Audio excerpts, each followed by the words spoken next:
Boom, boom, boom, boom, boom, boom. Hello, everybody, and welcome back to Flip Thoughts Reactions, man. And this one, we got a big live for y'all, man. We got a good amount of topics for y'all, man. Um, let me see. Yeah, we got a good amount of topics for y'all, man. We got Wack 100 tied to the Israeli mafia. We got Blueface and Chriseanrock looking at jail time. We got the Hoovers speak out on CMAC come into their section and the disrespect. You know what I'm saying? We got Nolan Wells, state examiner and DA cooked with this new evidence coming up. We got um what else we got? We got a whole bunch, man. We couldn't put it all in the title, but y'all go see, man. We got a whole bunch. We got Black Sam speaking out a little too much on the unaliving. Of course, Flacco is gonna be right there to Flacco's gonna be right there to try to stir some stuff up from it, man. But yeah, man, we going first thing we got misguided media, man. Wack 100 tied to the Israeli mafia. This right here, I was like, man, I gotta react to this. This is crazy. So we gonna get right to that. Um, like I said, man, we live. YouTube, Kick, Twitch. We live, man. We live. Let's get it. Um, like I said, man, we gonna get into a whole bunch of a lot of topics on this live, man. Um, Give me 1 second, y'all.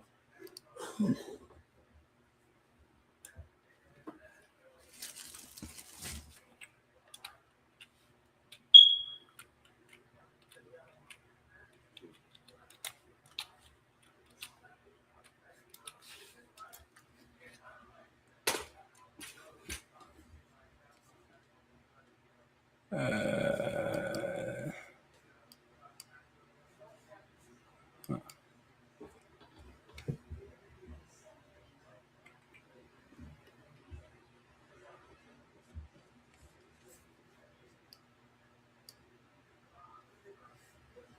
huh. Give me 1 second, y'all. This is give me 1 second. Sometimes his channel don't pop up the first time. Some reason. Sometimes it is.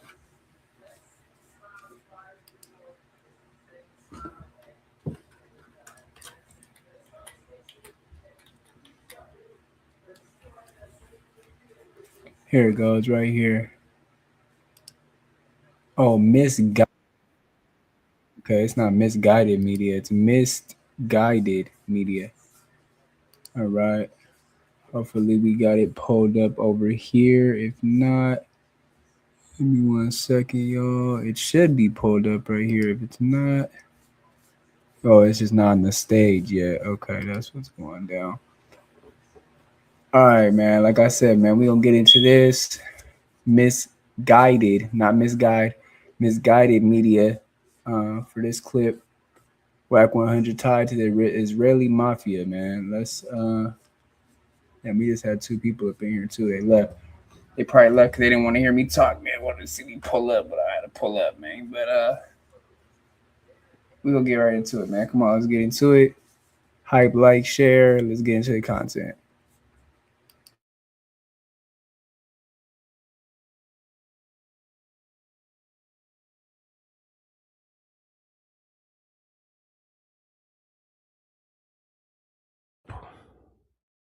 A club, what, like a deal to go there? Or? No, I got he can go to the clubs, but I got him a club. So I called the owners of the clubs. Yeah. Right in front of him. His eyes.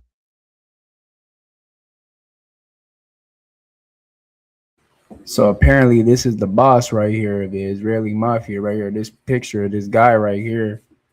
That Wax talking about getting him a club. Let's see what this is about.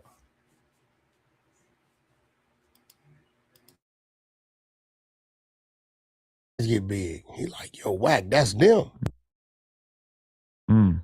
I said, y'all need a favor. I said, this youngster Clap. They said, yeah, Wack, he did some disrespectful shit. Because they all Jewish. Right. He did some disrespectful shit. Boom, boom, boom. I said, listen, man, whatever he did, he's been educated on not to do it again.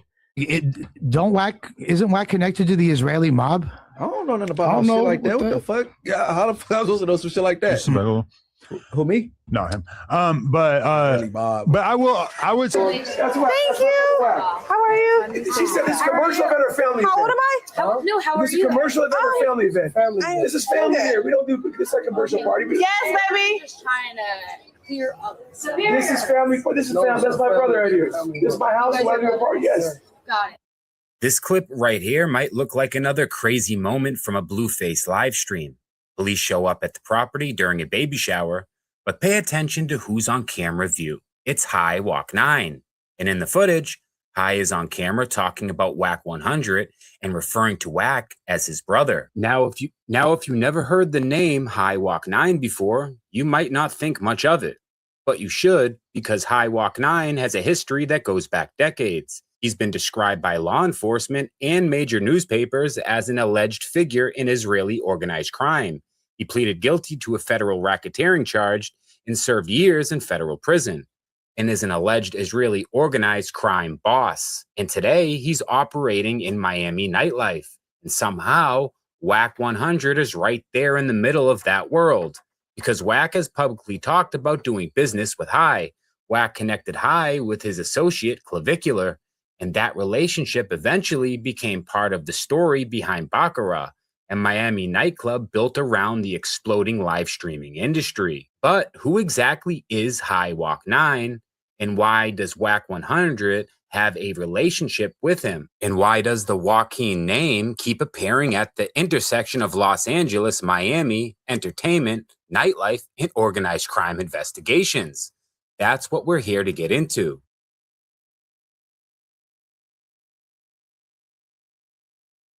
To understand the Wack100 connection, you have to go back. High Wack100 was born in Israel and eventually became a prominent figure in Los Angeles nightlife. By the 1990s and early 2000s, he was reportedly living an extremely flashy lifestyle, luxury cars, nightclubs, Hollywood connections, high-end parties, and a reputation that attracted the attention of law enforcement. The Los Angeles Times described Wack100 as an Israeli-born mob figure and reported that authorities have been watching him and his older brother, Asef, since they were teenagers. Federal investigators eventually connected Wack100 to an organized crime network prosecutors referred to as the Jerusalem Network. And this is where the story moves from nightlife gossip into federal court.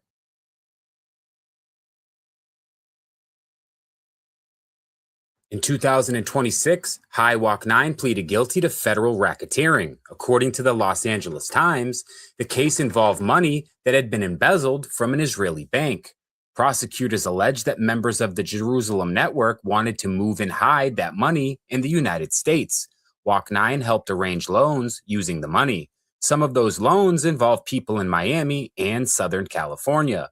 One recipient was a Miami real estate developer. Another was described as a Miami ecstasy trafficker, and another was a Beverly Hills Lamborghini dealer. When some of the money wasn't repaid, prosecutors said Wack100 used threats and extortion to collect it.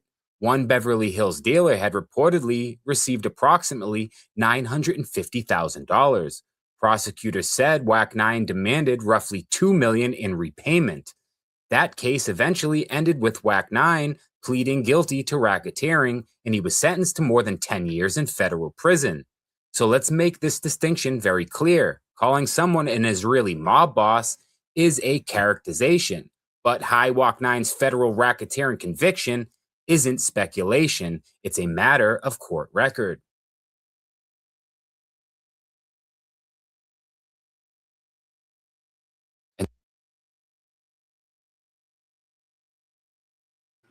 So this High Wack100 guy, man, he ain't playing no games, bro. I think he is some type of boss, allegedly, because the way I think he is some type of boss, allegedly, because the way that misguided media is speaking about him, bro, and just really in general, bro. Bro just sounds like somebody you shouldn't play with, gang. That just seems like somebody you shouldn't play with, bro.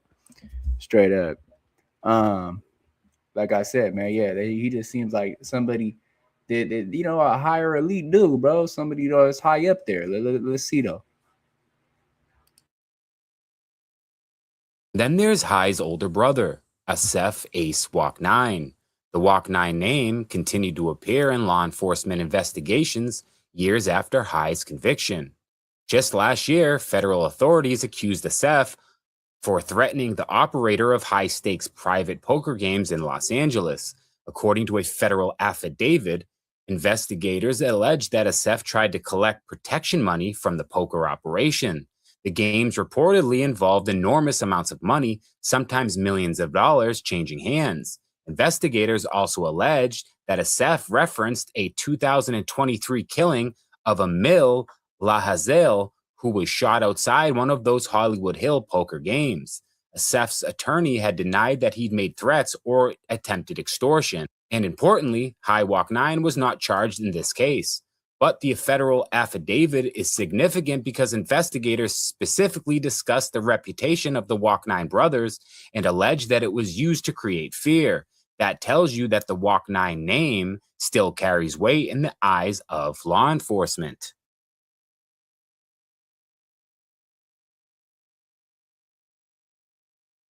And here's part of the High Wack100 story that most people today probably don't even know.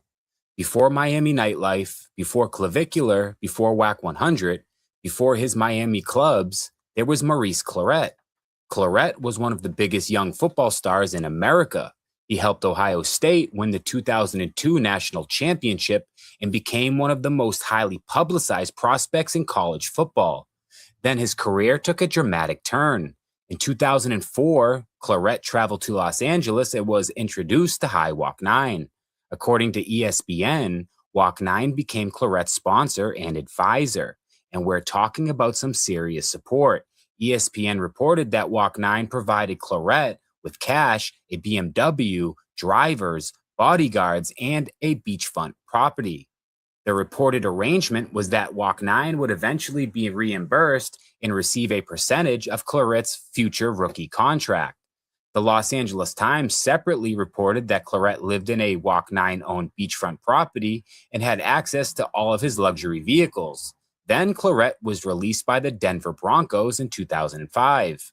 The NFL career that was supposed to generate the money never even materialized. And suddenly, according to reporting at the time, the financial relationship between Clarett and Wack100 became complicated. Clarett's lawyers stated that he received threats and feared for his safety. The FBI had also questioned Clarett about his relationship with Wack100, and this became a major national story.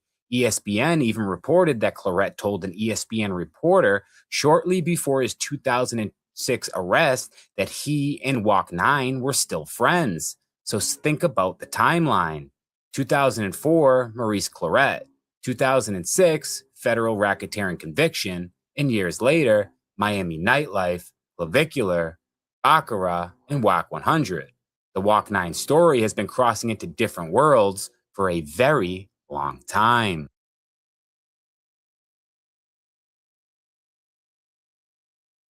This is important because when people hear High Wack100 today, they may think he's a Miami nightclub owner. And that's not where his story even started. His story started in Los Angeles. The Wack100 brothers grew up in the San Fernando Valley. High became involved in the Los Angeles nightlife scene. His name... Oh, so him and Wack probably go way back. Paul Rue, I know blood since I was first started living in Pacoima. Paul Rue, they probably go way back, bro. Bro just said that, bro. Grew up most of his time in the San Fernando Valley area. The SF, bro, that's right. That's right there. San Fernando SFV, bro. That's right there by Pacoima. Come on now, gang. Put one and two together. He been on Wack then because they must have met each other when they was, younger cats type of thing. I don't know, bro. It sounded like he might know Wack like for a while, bro, like at least 12 years plus or something. Because hey, he said he grew up in the San Fernando Valley. That's right there by Pacoima, man. Come on now, that's right there by Pacoima. Let's go. Shout out to the two people up in here, man. Get up in the chat, man. Say something, man. We gonna put a poll up actually. Appeared in federal investigations involving Israeli organized crime, and he had connections to people in entertainment, nightlife, real estate, and gambling. It eventually caught his activities stretched beyond California. The federal case itself included alleged financial dealings involving Miami. So there was already a Los Angeles to Miami connection in the Wack100 story long before the current streamer era. Enter Miami. Now, fast forward, High eventually becomes a major presence in Miami nightlife, and that's where his world intersects with Wack100. According to Miami News Times, Wack100 was with Clavicular during a live stream when Wack pulled out his phone and FaceTimed High Wack100. Me, he didn't tell me that. Okay. He just told me something happened and they banned me. I don't think anybody suggested that Clav was the one who played the song, which makes him being banned kind of fucked up because he was just with this group of dudes. Like, it only takes one person to go up to the DJ and say, hey, play the song. So I called the owners of the clubs. Yeah. Right in front of him. His eyes get big. He like, yo, Wack, that's them. Mm. I said, y'all need a favor. I said, it's youngster Clav. They said, yeah, Wack, he did some disrespectful shit. Because they all Jewish. Right. Did some disrespectful shit. Boom, boom, boom. I said, listen, man, whatever he did, he's been educated on not to do it again. You know, he's 20 years old. Let's lift the ban and give him another chance. They like, Wack, you don't understand. I said, bro, every time you ask me to do something, you just ask me to let something go, right? I'm going to be real. Huh. These dudes be connected within our community and theirs. The Jews. Like a motherfucker.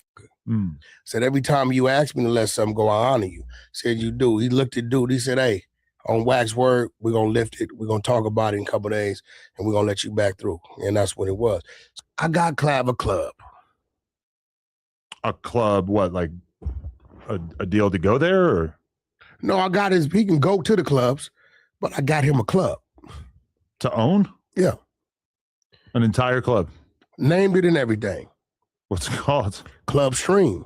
Going to be the first club where you can come in streaming. It's permitted.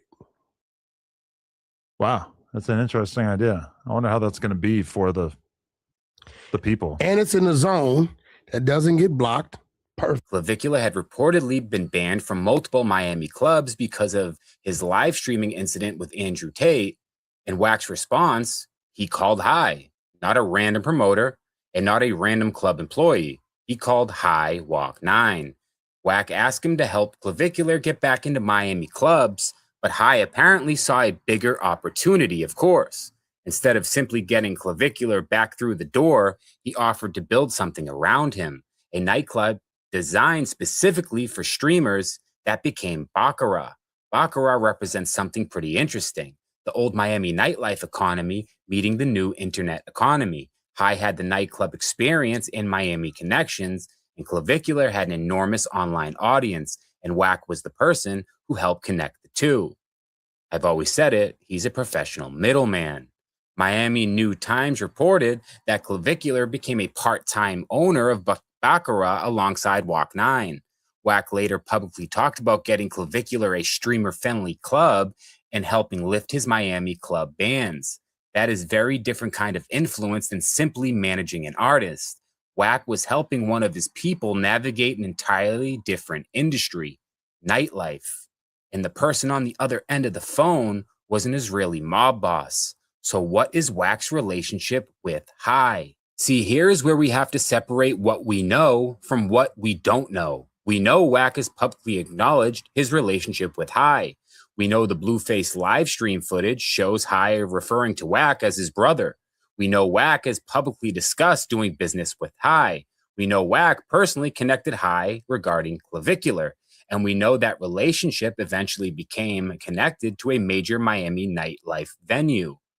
What we don't know is exactly how far back the personal relationship goes or what all of their business dealings have been. And we shouldn't try to invent it, but we should also not ignore what is right in front of us. because Wack's relationship with High gives us a glimpse into the network of Wack100's that goes far beyond music. Why Wack100's network is interesting. Let's think about the worlds involved. Los Angeles street culture, hip hop, Hollywood, professional athletes, nightlife, Miami, high-end gambling, streaming, and people with connections to all of those environments. Wack100 operates in the middle of a lot of those worlds, and that's what makes him so interesting. People often look at Wack and focus on his interviews, his arguments, his controversies, and his artists. But Wack's real power may have less to do with what he says and more to do with who he knows. Because when Clavicular needed access in Miami, Wack made a call and High Walk 9 answered. For years, people have watched Wack100 and focused on the character, the loud voice, the arguments, the controversy, and the name dropping. But maybe that's the wrong thing to focus on. Maybe Wack's real story is the network behind the character. Because a person can talk all day about who they know, but eventually you have to look at the people who actually answer the phone.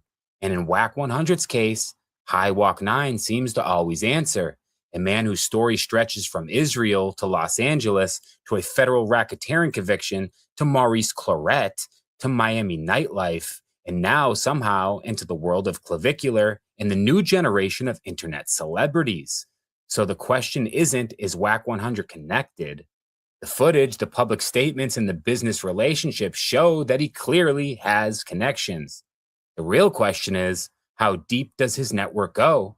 And that's the part of the Wack100 story that deserves a much closer look, and we'll be looking closer. Until next time, don't forget to like, share, and subscribe. My content's too good to not be doing numbers, guys. Support. It's your boy Misguided. I'm out. This is family. This is family. That's my brother right here. This is my house. We're having a party. Yes. Got it. Can I have your address?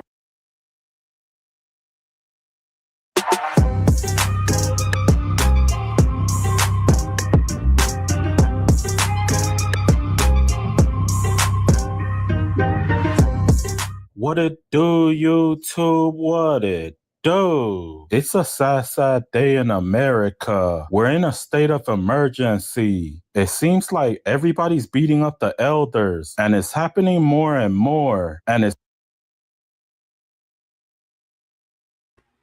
We're gonna slide back to that in a little bit, man. We're gonna get over here to this Blueface Chriseanrock Nevaeh situation. But yeah, man, Wack, bro, I'm pretty sure, yeah, bro. Hey, he probably knows this man very well. The way bro said that he was his brother. Hey, man. What y'all think though, man? Let me know something in the poll, man. Do you think Wack's tied to the Israeli mafia? Yeah, because of Clavicular. Nah, hell nah, you crazy, boy. Let me know something, man.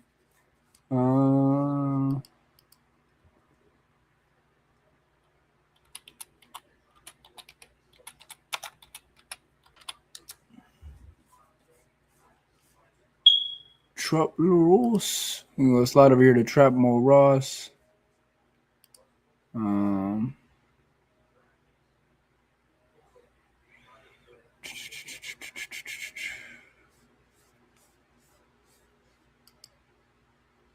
Okay, so last time we checked in on Chriseanrock and Blueface, things were getting pretty crazy. Chriseanrock had crashed Blueface's baby shower. There was apparently a fight beforehand. We saw Chriseanrock knuckling up, ready to squabble, and then it sounded like the whole situation ended in a shootout. Now we're seeing what happened before. And look, I can't actually play you this whole clip. I'm probably going to take it off screen before actually the stuff goes down. But basically, okay, if you look at this clip very carefully, and I'm not going to be able to show, I'll be completely honest, I can't actually show you what ends up happening. But Blueface is kind of having a tussle with someone, and he ends up getting knocked out cold. I'm not going to lie to you. Blueface getting knocked out cold. So he's having this little squabble with somebody here. They kind of having a little shoving match back and forth. Okay. And it's like, it ends up being like a little push. I'm going to take it off screen, but basically they kind of push each other, get kind of separated, and then someone runs in, punches Blueface, and knocks him out cold, and he collapses onto the concrete. I'm not going to lie to you. That's what happened, okay? I can't show it to you. But basically, it says he's out here kicking girls when they're down, but he won't kick this grown man that spun his jaw. People are saying should have stayed with his pregnant girlfriend after the baby shower. That's what his dumbass gets. People saying love that for her too. A little bit of karma for his ass. That's crazy. It says, is that why he hasn't been live all day? LMAO. All right, it's saying being all quiet. Said excellent. That's why he's been so quiet. He got humiliated all night. First, he couldn't get into DDG's party. Then he got knocked the F out. He deserves it. All right.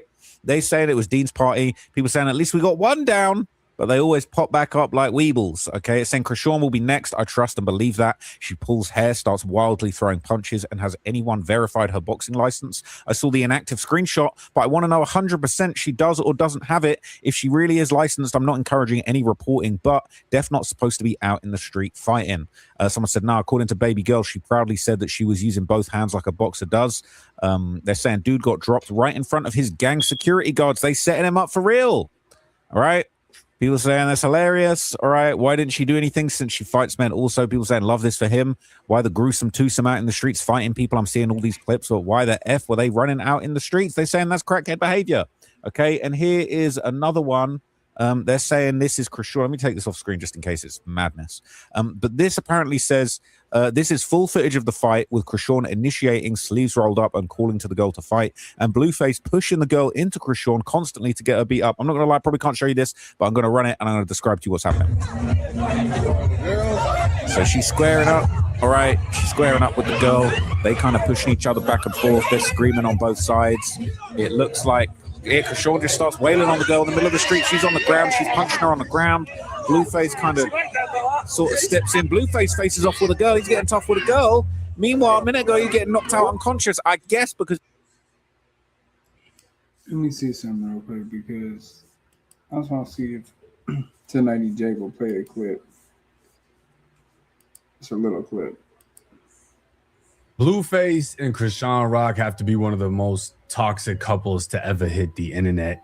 We've seen everything happen with them. We've seen domestic violence like situations. We've seen Blueface knock out her dad. We've seen Chriseanrock shows up at their house right before her baby shower. I will go to jail. I will slice a bitch. The camera's right here. Yes. Who the fuck is that? No, it's the mailman. It's the mailman. You know what I like about Blueface is he'll be in the most fucked situations, whether he's shooting somebody that's grabbing his chain, whether he's on a level 4 yard in California State Prison tatting his whole face, whether he's battling Chrisean, whether he's getting caught with Chrisean on the other side of the door, and his voice never changes. Nobody. It's the mailman. Open the fucking door. Mailman. Or you being disrespectful, open the fucking door. He just dropped off a package. Open the fucking door. It's the mailman. Bitch. Nobody's not about to play with you. I don't know. No, it was the mailman. How is it? Nobody up there. How is it the mailman?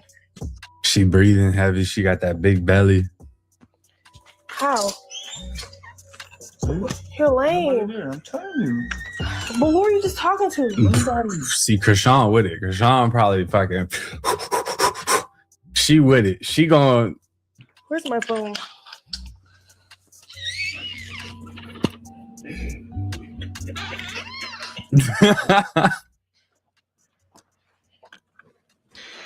Being disrespectful.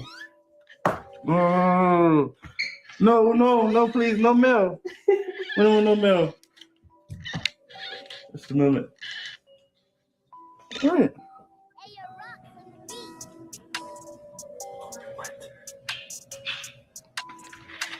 I got something. Like, I don't even understand how bro be finding himself in these situations and acting like this is normal. Somebody in the comments said, bro said it's the mailman and it's Sunday. Oh, good. All right, she going to get the banger. I'm not even going to show that because I know YouTube would be quick to demonetize something, but obviously nothing happened. But it's just, we don't see this type of shit with anybody else. For him, this is normal. And we got Adam 22 pulling up a chair to watch Blueface and Nevaeh. I like to pull up a chair. Kind of know that. What you saying? Yeah. Go on. I'm already waiting. Number one, keep her away from this camera. If she touched this camera, that's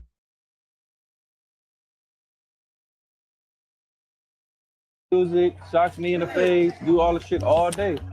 Now you touching the camera, that's what I'm saying. Hey, number one, take her out of here. No, it's Get my leg back. all right, cool. No. What you saying? You don't want that. You're not a streamer, right? Huh? You can't hear now? No, look, check this out. I just want you to calm down. I'm very calm. You're not calm. I'm very calm. You're hype.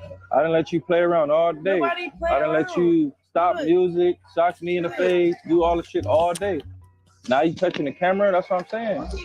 Hey, number one, take her out of here. No, it's Go not. home. No, it's Go not. home. Go home. I'm already waiting. Number one, keep her away from this camera. If she touched this camera, that's your fault. Still crib. Okay, so get the fuck. The fuck? What are you still doing here? Somebody in the comments says, I think he meant to say she got in him feels when she declined the 24-hour stream. That means no views, no subs, no money. So basically, because she's not getting on the camera, he's not going to get paid. And it's, he's about his bread. So it's like, get the fuck from around. What are you still doing here? We already know your plot, how you move. If you're leaving, what are you still doing? So what are you still? I remember when they were both locked up and somebody said we will finally have peace and quiet. Like, doing here?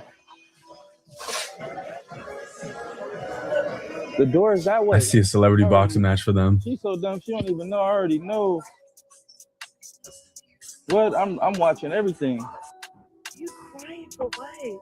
I'm crying because I spent my money today to make you feel special. When you argue with your girl and she asks you what's wrong and you say what's wrong and her response is,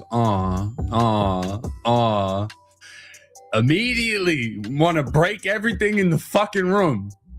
Now, what did you do in return? What did you do in return? I appreciated it. Yeah, you hear me? You hear? You spent 10,000. Okay. Bet. Do you have a vagina? Do you have a vagina? And do you? No. You act like one. You act like you have a vagina. I'll see you later. All right, manly ass bitch. The fuck? Yeah. What the fuck? Bitch is a grown ass man. Use your words. I seen your plot. Use your words. I beat you to the punch. You looking for your car, you looking for your ID. You ain't spent shit, you ain't paid for shit all day. What you need your car and your ID for now? Facts. Huh? You ain't bought They can't hear nothing when you start speaking facts. Huh? What? shit all day. Now you looking for your card and your ID. Because you got bad customers. What boundaries? What boundaries you put down? What boundaries did you put down? Nigga, you're weird. Yeah, I my can't nigga. even do lives. You think shit is funny. I thought you wasn't 24 hours trying to stream. So this is what I mean. They tear it down wherever they're at, in public, not in public, on camera, off camera. He'll drive off, and then one of them will call each other, and they'll sit on the phone for another hour and a half, doing the same thing that they were doing in front of each other. And I mean, just look at the build here. Look at if you take away the head, right? I'm not able to do this in OBS, but if I could put something here. If I put Lil Durk's head here, you wouldn't know that this wasn't Lil Durk. You'd think Durk was wearing a two-piece, right? Look at this chiseled shoulder. Look at the traps. Look at the fucking chest. The muscle, the definition. Chriseanrock gets emotional after seeing her sister Taseki lose her boxing match. Cowboy, this is the drink menu.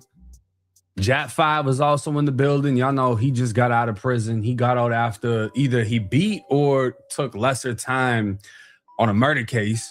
But Jat 5's back. So there was some crew allegedly get into and not even 8 party. You know what I'm saying? Just Blueface, Adam 22, and Vlad TV. You're talking about some millions. You know what I mean? So you wouldn't really think that something crazy is gonna happen, but you never know with Blueface and Chrisean. And not even 18 minutes ago, to show y'all how much I'm rocking. Not even 18 minutes ago, No Jumper posted to Instagram, Blueface and his crew allegedly get into shootout after Nevaeh's baby shower as he leaves with his old BM Chriseanrock. What the fuck happened? Blueface and his crew allegedly got into a shootout after he left his pregnant BM at the baby shower. They later went out with friends and were reportedly involved in a shooting with 7 shots fired.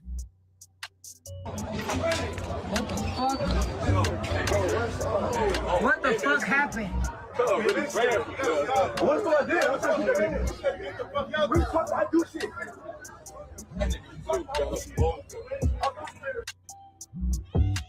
All right, there's Blueface, there's Chrisean.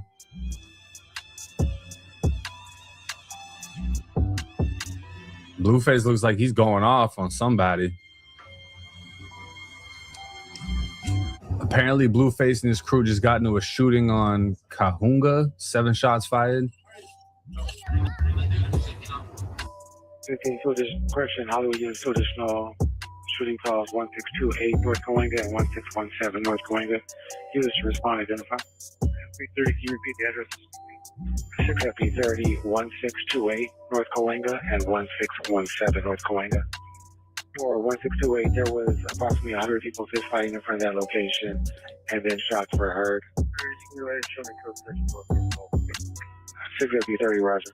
6FP30, 1628 North Coalinga. It's a canvassing for multiple casings. Northbound Coalinga from Selma to Hollywood. Safety to 27 staging south to south. Let us know if we have any victims. Sector 43, advise if there's any victims. Somebody said, I don't know, this sounds like Nevaeh. Yes, it's sad, but she knew who the fuck Blueface was. Blue back in the field. I mean, look, right? There's another video of Chrisean bumping, beating somebody up, a girl. And I can't show that on YouTube. But to me, it sounds like there was a fight, a big scuffle, and somebody shot off in the air. Chriseanrock downfall has officially begun. The last 24 hours have been an absolute disaster for Chriseanrock. Chriseanrock has been live streaming her life for 24 hours a day, and it's been one of the worst decisions she has ever made because Chriseanrock just don't know how to behave on camera. It's just simple as that, man. Outside of incriminating statements that she made today that's going to come back to backfire, which we'll be discussing a little later in this video, but Chriseanrock is rapidly losing the support that she once had in a time where everybody hates her. Like the very little support that she once had, she's rapidly losing it due to statements that she's making on live stream. Like, for example, earlier today, she had this to say about, dark-skinned people and together anymore. Blueface began to talk about her, right? He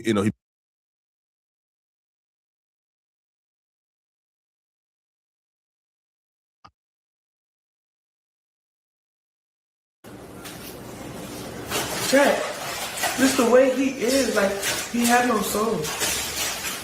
That's not coming. It didn't work, right? It actually. No, y'all keep playing with that narrative, and it be just throwing me away a little bit. But then when I say something real, it just went over your head.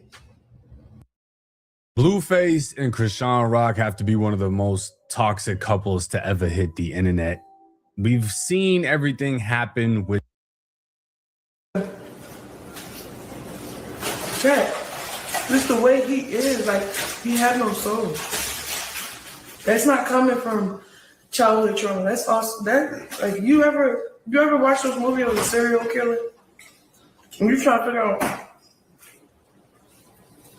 why nothing fazed them. Any evil thing they do don't faze the serial killer. They like hella weird.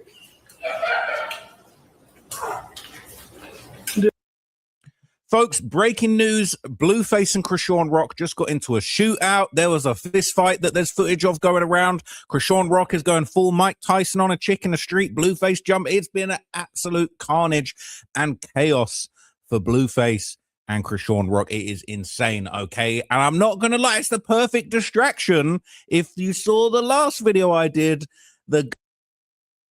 a giant brawl, a giant ruckus was going on, all right? And they're saying, says, here's the dispatch call from the incident that Blueface and Chrisean were involved in early this morning. Thankfully, there were no victims, all right? The fight had about 100 people, shell casings found at the scene. People saying for y'all who thought this was scripted and they were able to script 100 people fighting and get the shooting, yeah, this shit is wild. It's getting out of hand because somebody's seriously going to get hurt, if not killed. The DNA test on that one too. I'm not disparaging her. I'm just saying when it comes to Blueface, you got to double, triple, quadruple check these things because we're hearing all types of rumors, right? But what's crazy, okay, Blueface was off having his baby shower. There were a bunch of people live streaming there. It looked like an absolute hoot. I'm seeing clips all over my social media. Y'all want content? Chat. Y'all want content? Bad person, real live, just to wasn't invited. It sounds like she was crashing that shit. This is crazy, and Blueface knows what he's doing. The camera's right here. Yes. Who the fuck is that? No, it's the mailman.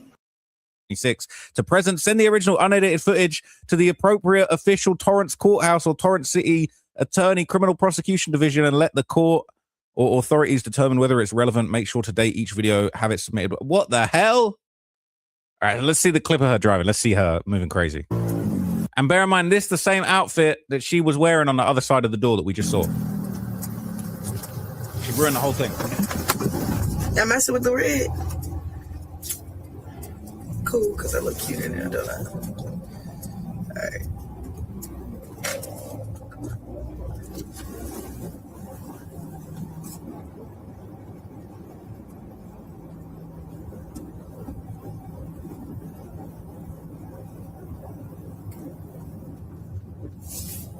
I mean, shit, she driving. She in the car with Chrisean. What on earth? I feel for her. No sound? The cops are there and everything. Whoa. Get your ass out the fucking car. Come on. Matter of fact, take him. Take him. Take the nigga. Take him. Take him. Take the bitch. Take the nigga. No. They've been trying to all day. I can't even put my hands on him. No, take him out. I need him. Take charge. This is good. He's been threatening my mother and everything. No. Fuck that. Fuck that. I don't give a fuck. I don't care. I need a restraint order on me. I don't give a fuck. And fuck him too. And that dumbass, like I said, a retarded man. Retarded motherfucker thing. I don't give a fuck. I can't do shit. I can't do shit. I'm not that too good. I can't do shit. Oh, I'm stressed, Monique. I'm stressed. Look at that. I'm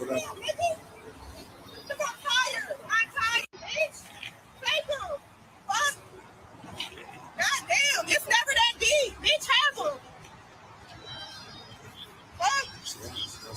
I'm tired. I give the fuck up. I give up. Take him. Have fun with him. Run out. Run up to the sunset with your kids, bitch.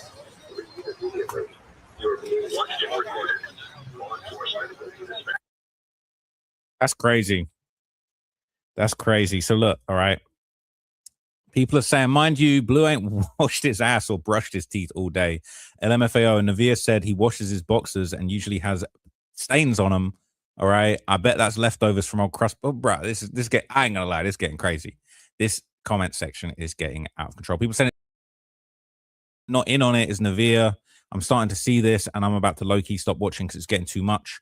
Right, saying like, I know Chrisean probably had the address to the boyfriend's to BF house, but it's real strange she happened to know the location for the baby shower when it wasn't even at the house. And then him getting into the car, yeah, they did their big one and had people tuned in. The only person stressed is Navia, and I just feel bad. I don't care if she put herself in this position, but this is just straight up evil to have her this stressed. Says, girl, they're all just crackheads, no skit about it. I sadly know guys and girls that act like this are trying to control the narrative. You said I lost streaming privileges with you, so I'm trying to respect what you want, but you keep trying to manipulate it. Let me know what's up. Can we stream or not? She said, I don't give a F, names he calls it, and she's happy to bake. And I mean, Blueface gaslit her to her face. That was pretty despicable. That's crazy. Saying, Paul Navia, no one deserves this, especially heavily pregnant. License plate, getting the license plate is hilarious. That's crazy. They're going to need to send that one to the court too. People saying it's all scripted. These girls are obviously part of the show. Unfortunately, kids are real and being traumatized.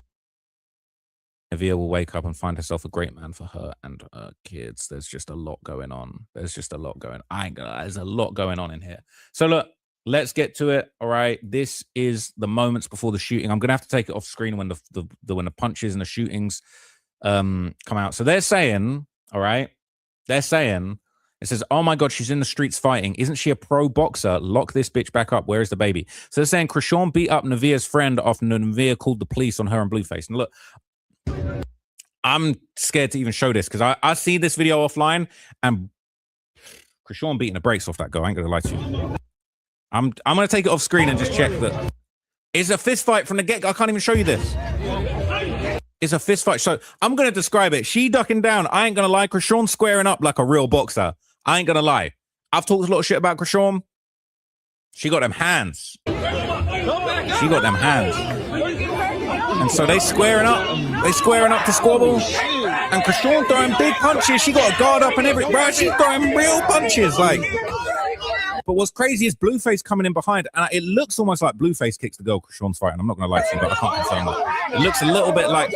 It looks like Blueface kicks the girl on the ground. That's what it looks like, but I don't know. It just looks like that. I can't tell you for sure. All right? So it's a giant fist fight. I'm going to show you like a little moment of it where you can't see the beating happening. This is like a moment. Ooh, this is like a moment where Chrisean kind of staggers back. All right. So they're fist fighting in the street. Chrisean kind of staggers back from the scuffle. You don't see anything. Blueface over here.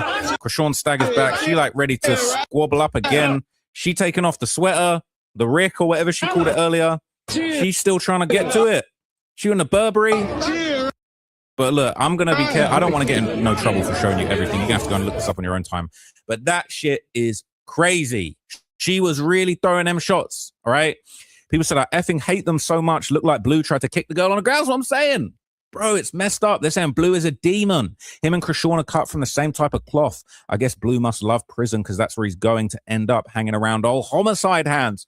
Homicide Hands is brazy. I ain't going to lie to you. What on earth? Says Blue loves to hit women. He stomped out his own sister with his crew the time that she pulled up to fight Chrisean for beating Carlissa. Chrisean likes to take credit for beating up, but it was really Blue who beat Callie up, and then Chrisean jumped in at the end. He definitely kicked. People saying send the clip to his PO. According to Carlissa, his probation ended last week. It's crazy. He did kick her, and he's for the fight. Obviously, the shooting happened. We know that the shooting happened now, but there's not any footage of the shooting, as far as I'm aware, that's around. But the saxophones are intensifying, people.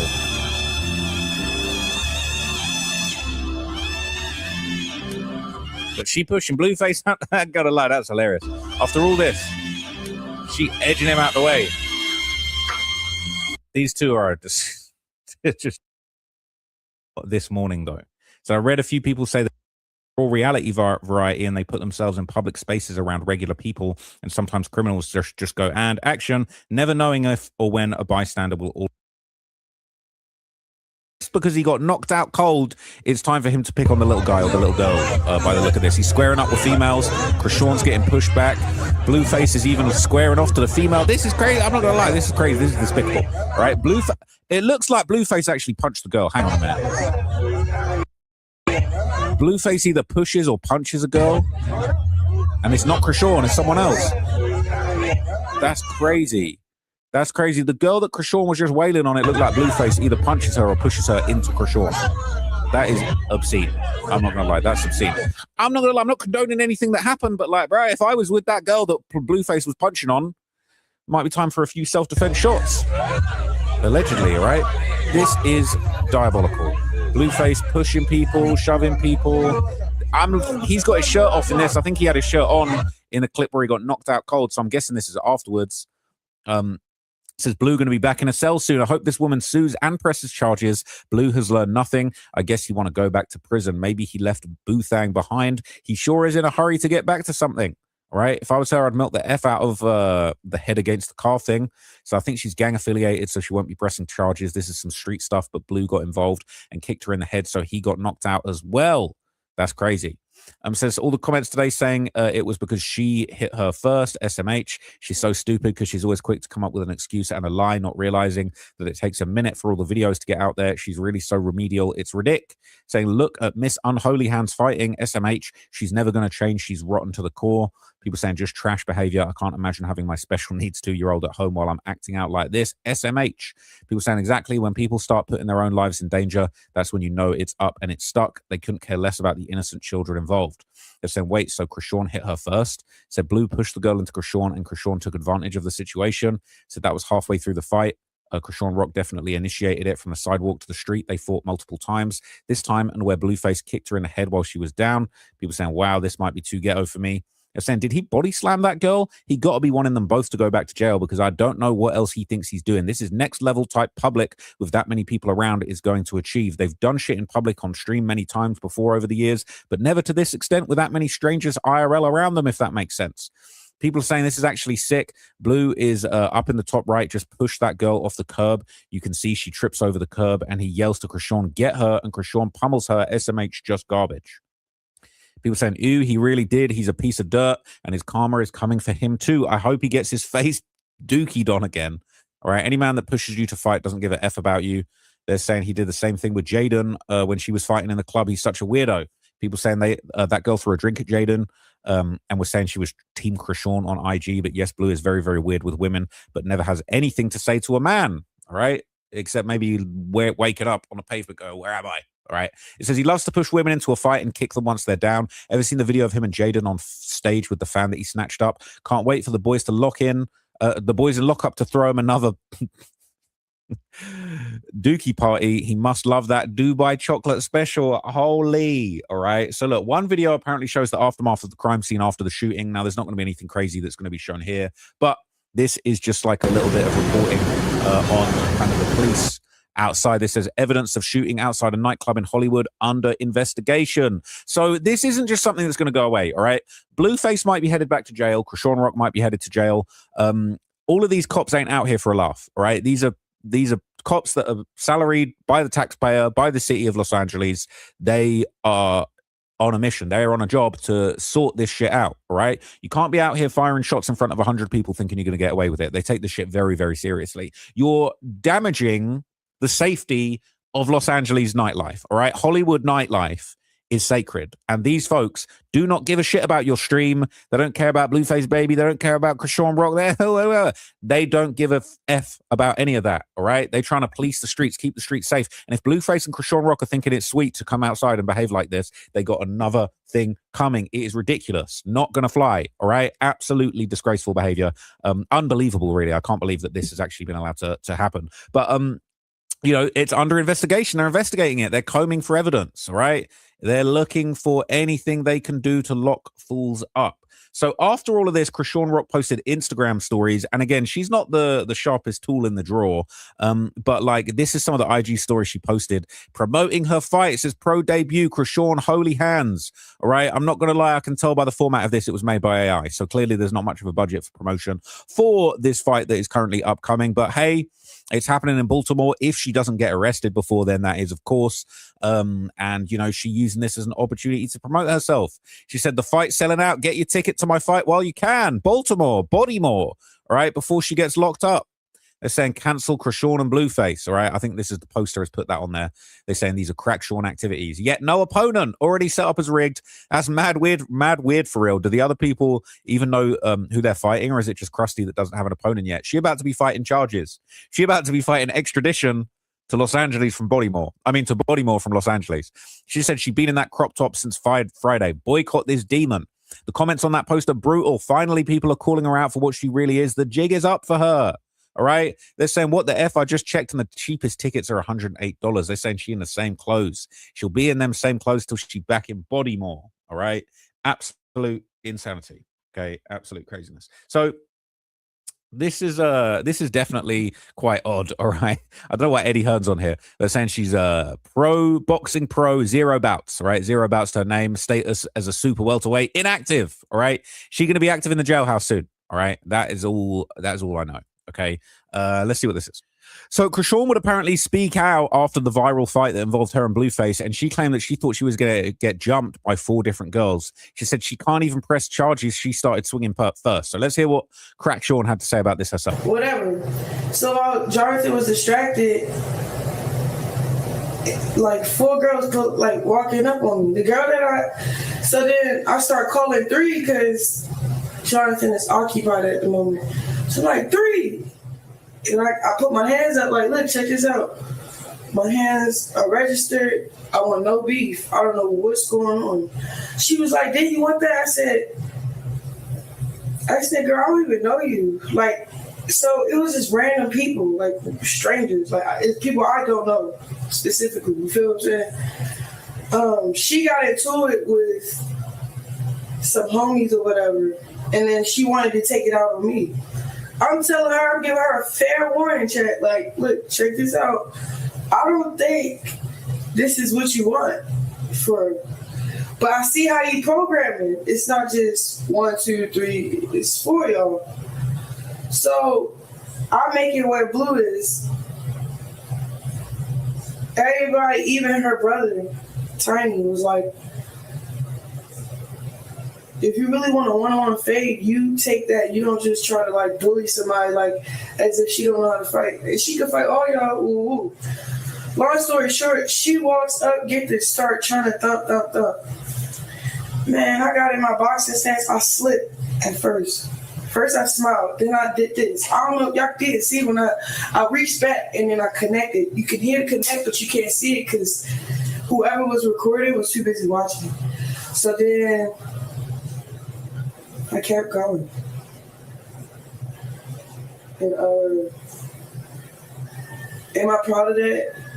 No, but I'm not gonna be bullied. Like, it's a friendly fade. Took the friendly fade. She can't even press charges even if she wanted to because she swung first. She wanted it. It was so bad. Like, she really wanted it. So the woman that Chriseanrock got into the fight with, apparently also made a post explaining her perspective too. It said, so the woman Crackhead apparently beat down has spoken out. This is what was said. What? I got beat up here. What? No black eyes. I have fucking mascara on. I have no fucking knots. Y'all keep talking about a knot. It's my fucking head. I have no fucking knot on my fucking head. Y'all is crazy. My lips are naturally big. It's not busted. I bit my lip because if it was busted, it would be like a split.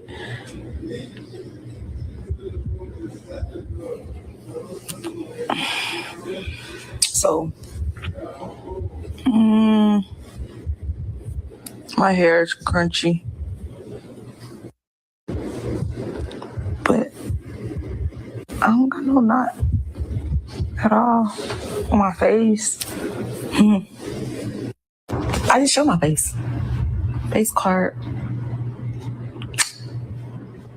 eats down every time, natural. Fuck. What? This what y'all want to see?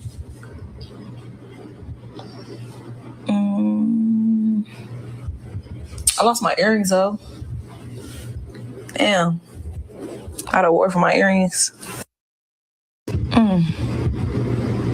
It's not busted at all. People play victim when they do stuff to people first. Once again, when somebody does something to you, you react.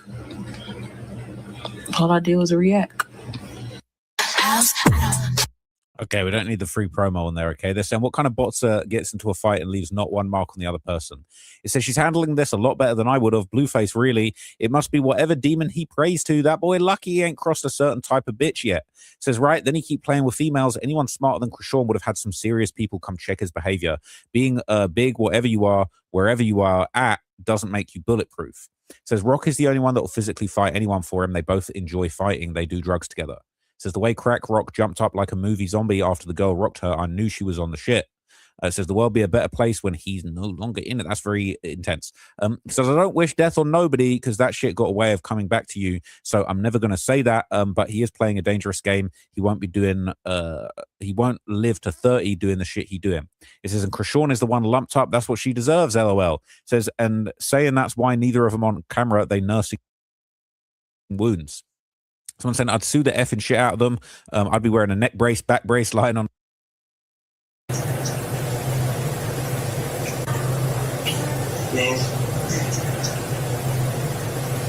I got 40. 21st. It's not true. Wait, what? Conspiracy stuff, bro.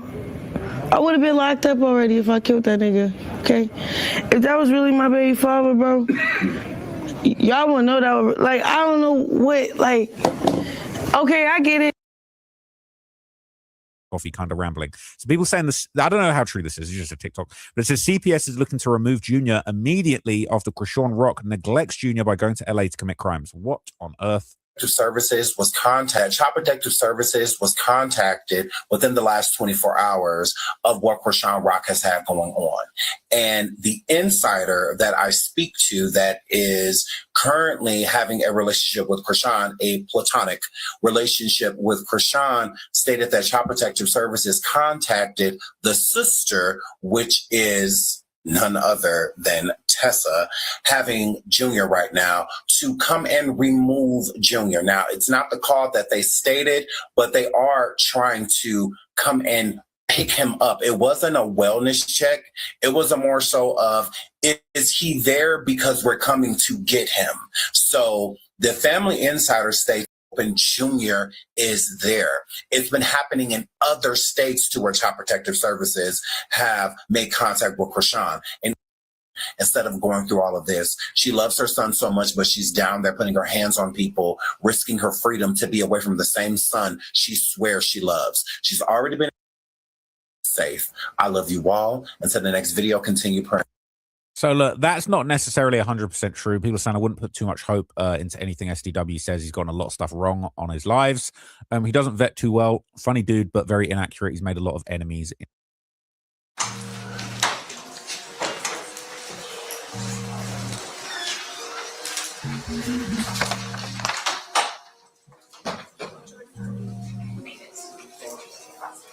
Right, Jordan's investigating the burning smell.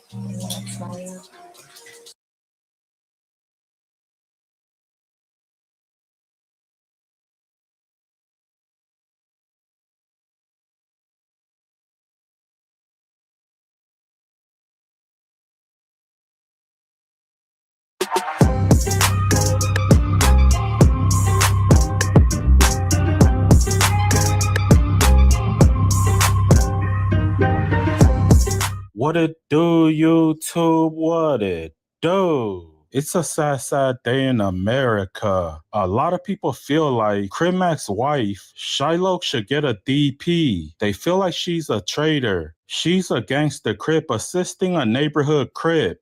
They don't like the fact that she's over there with Cripmac. She was supporting what he did, and her hood gets along with the Hoovers. Damian Porter said if you ride with him, then you gonna die with him. If it was Gumby, Hoover Gumby, that went over there to the rolling 60s and did what Cripmac did, I would be saying the same thing. I promise you. I'll be telling Gumby, man, you tripping. Don't do that, man. You lost your mind. It's not funny. It's not content. What do you think these dudes are? They got somebody from their hood that's willing to come out here and finish you, bro. You tripping. You done lost your mind. Even if you think they whole hood is some busters, they got somebody in their hood that's not. I would say the same thing. Okay, if he suffers a certain fate for these antics, what can anyone do? The Cripmac, he involves his family. He goes out there with his fiance. Those bullets have no names. The individual squeezing don't care. It's one individual that I'm thinking about that I can't wait. As my beautiful mother is my witness, I can't wait. And whoever's there with him, his gay son, his fat wife, it doesn't matter. Everybody gotta go. Everybody gotta go. When it's up like that, it's up. Should have said something to this dude. You should have stopped him. You suffer the same fate. Triggerbird said Cripmac let the fame get to his head. He thinks he's bigger than what he is. They said Cripmac is so much of a J-Cat that he really thinks he's a general. They said a lot of people died in that parking lot. You was lucky to make it out alive. This dude is slow, mentally ill, mentally challenged, bro. I think that he believes that he's something bigger than he is. I think he believed that because the internet have made him think that, or put him in a limelight to where everybody know where he's from. He thinks that he's some type of, he wants us to believe so bad he's a general, he's some type of like main, like neighborhood that we just want. Like, first off, bro, nobody care about you, Cripmac, for sure. I'm starting to believe that you're infatuated with us. I don't even believe that you don't dislike us. I believe that you're infatuated. I believe that you in your heart, you want to be a Hoover, bro. I don't take you as a threat. And I'm pretty sure a lot of my homies feel the same way. We don't take you serious, bro. Now, you're lucky that store. You're lucky that House of Hollywood open. Because you would have had dudes coming in and out like mother. You're lucky that wasn't the case. So we seen that parking lot when we seen one of my homies had got shot, they ended up kicking the smoker, and the dudes come shooting. I'm not saying where they from, because I don't know where they're from, but the dudes come shooting, and that's where Chipmunk got killed at, right in that parking lot. I haven't heard from Milk 74 in a long time, but this stunt made him come out of retirement. They said Cripmac is going to start a war, and when that war starts, he's going to hide in a valley. He ain't even going to participate in a war that he started. He said Trey 57 needs to give Shiloh a DP. Thank you,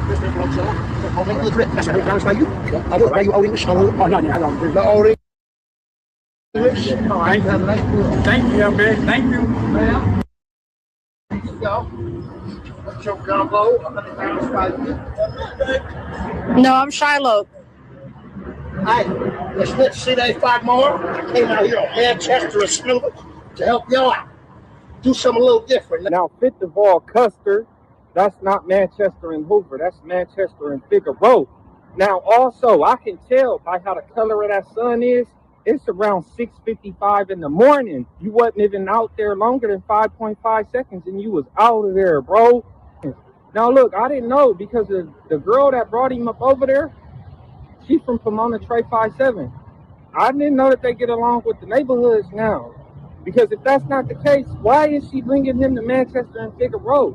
So he could diss the Hoovers. Like, her feet need to get whooped, bro. And it's crazy because fuck Mac, Custer Mac, come pull this stunt, bro. Like, somebody could go to the 55th Street alley and find him up over there. Bro, you doing this. You pulling this little stunt, and you going back to the valley somewhere hiding. Even Triggerbird was mad at Shiloh because the Hoovers get along with their hood. She got Cripmac tatted on her face. They said they need to give this op lover the boot. Now, somebody over there hit me up. They said even though they're gangster Crips, but they got nothing to do with the LA politics. You got a camera, so if anything happened, this is documented. And then old girl, right? I don't know if this old girl from Trey 57, but Trey 57 need to counsel her too. They need to counsel, they need to sit down and really tell her and talk to her, or gangsters, whoever fucking with her, let her know that you walking around egging on this nigga antics. And you supposed to be cool with us. You don't even know, like, you free game now too. Like, you free game because you didn't say your name. You didn't put yourself in a situation to where we see that you are encouraging these antics instead of being like, look, bro, I ain't with that shit. Like, you know what I'm saying? From where I'm from, we don't beef with them. You aligning yourself with this buffoonery and this felonious shit that this dude doing. So if you fuck with him, you're gonna duck with him. You know, and that ain't nothing shot to her. I'm just telling you how people will look at you when you going around parading with this felonious acts that this dude doing. You're not exempt from nothing that he got coming. You know what I'm saying? Okay, thank you, ma'am. Here you go. What's your combo? No, I'm Shiloh. Hey, let's see they fight more. I came out here on Manchester and Smooth to help y'all out. Do something a little different. Now, Fit the Ball Custer, that's not Manchester and Hoover. That's Manchester and Figueroa. Now, also, I can tell by how the color of that sun is, it's around 6:55 in the morning. You wasn't even out there longer than 5.5 seconds, and you was out of there, bro. Now, look, I didn't know because of the girl that brought him up over there, she's from Pomona Trey 57. I didn't know that they get along with the neighborhoods now. Because if that's not the case, why is she bringing him to Manchester and Figueroa? so he could diss the Hoovers. Like, her feet need to get whooped, bro. And it's crazy because fuck Mac, Custer Mac, come pull this stunt, bro.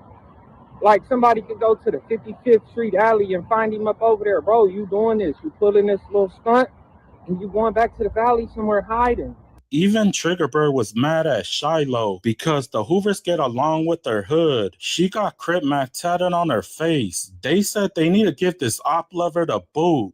Now somebody over there hit me up. They said even though they're gangster Crips, but they got nothing to do with the LA politics. You got a camera, so if anything happened, this is documented.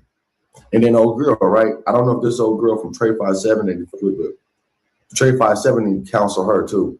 They need to counsel. They need to sit down and really tell her and talk to her, or gangsters, whoever fucking with her, let her know that you walking around egging on this nigga antics, and you supposed to be cool with us. You don't even know, like, bitch, you free game now too. Like, you free game because you didn't say your name. You didn't put yourself in a situation to where we see that you are encouraging these antics instead of being like, look, bro, I ain't with that shit. Like, you know what I'm saying? From where I'm from, we don't beef with them. You aligning yourself with this buffoonery and this felonious shit that this dude doing. So if you fuck with him, you're gonna duck with him. You know, and that ain't nothing shot to her. I'm just telling you how people will look at you when you're going around parading with this felonious acts that this dude doing. You're not exempt from nothing that he got coming. You know what I'm saying?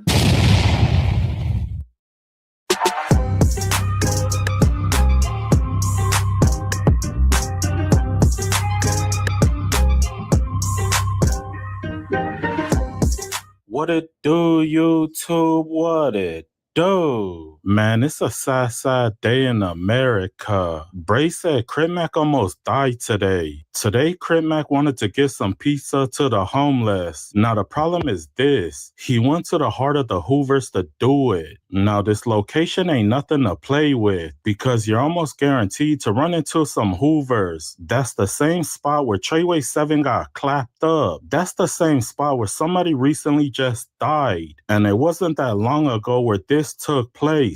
And we begin with breaking news here at 4. Multiple people shot outside a market in South LA. Desmond Shaw is live overhead in Sky Cal. Des, how many victims are there? And did police catch the shooters? Amy and Juan, the shooters are still out there. 5 people have been shot. Sadly, we can't confirm that one person has died. It all happened out in front of this store, this parking lot, donut shop, a nail salon, and a liquor store at Figueroa and 85th Street here in South LA, very near Manchester. All we know is that police are looking for 3 males in their 20s that were last seen running from the scene, or driving away from the scene, I should say, in a white Honda Civic. They got a helicopter here very quickly to look for those suspects, but they were not able to find them. So they are still out there. The other 4 people are in the hospital in unknown condition right now. As I double in, you can see that the glass is shattered in front of this nail salon. So it's worth wondering if someone was shot inside there or anyone else inside the donut store. The ages and genders of all the victims are unknown, but 1 person dead, 4 others in the hospital. A lot of people are outraged. They want to know who's his manager because they're saying that they're doing a bad job. They're risking Cripmac's life in order to look tough. It ain't worth dying for views. Then Cripmac also puts his fiance in danger because she was out there with him. I'm pretty sure that he came prepared. He probably got a lot of homies sitting in multiple cars, but you're putting everybody's life at risk just for a skit. No, I'm Shiloh. Hey, let's see they 5 more. I came out here on Manchester and Smooth to help y'all out. Do something a little different. They do that. Much love and respect from the 55th Street FLO General. SIP left the crap. On Lakewood Crip. That's $100 for you. Oh, what? Are you Old English? Oh, no, yeah, I don't do the Old English. Thank you, okay. Thank you. Cripmac pissed off a whole lot of people. Before J Hood got locked up, this was his last message to Cripmac. I believe he got arrested the very next day after this interview. Yeah, man. Cripmac was just popping it under. You didn't see that on one of your posts? Talk about me getting shot. He talking about I should have died.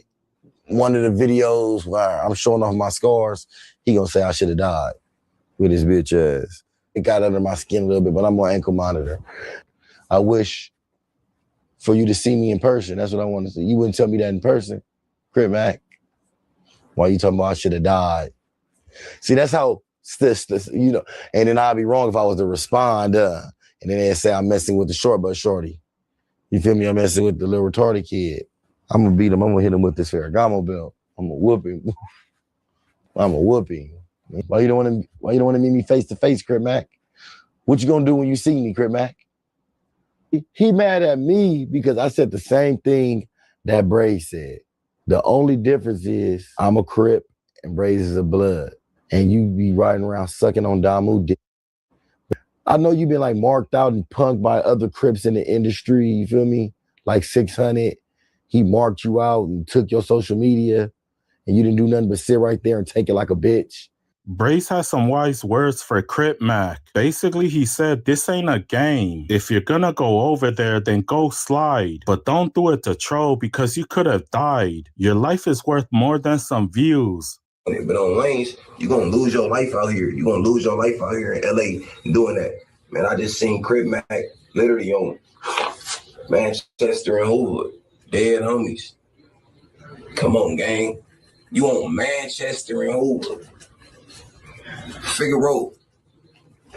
For the views on Dynamo, your life ain't worth it. I'm gonna tell you if nobody ain't gonna tell you, you way more important. You way more important than that type of views on JM. Y'all ain't heard about the peoples that just went over there to buy the, you know what I'm talking about? Come on, gang, on DLB, it's real members over there. It's people that's not on the net over there. On lanes, I done ran into some of them. I done ran into some of them that don't even talk. Move, GM. But I know they cracking. Come on, but you just going over there, they main shit, putting out food, doing that, but they shit blew out on your head, man. I'm telling you, on everything I love. Don't be a statistic. Don't be somebody that want to do something just so they can say they went over there shelling peace. Like, come on, gang. And I ain't even talking about just you, Cripmac.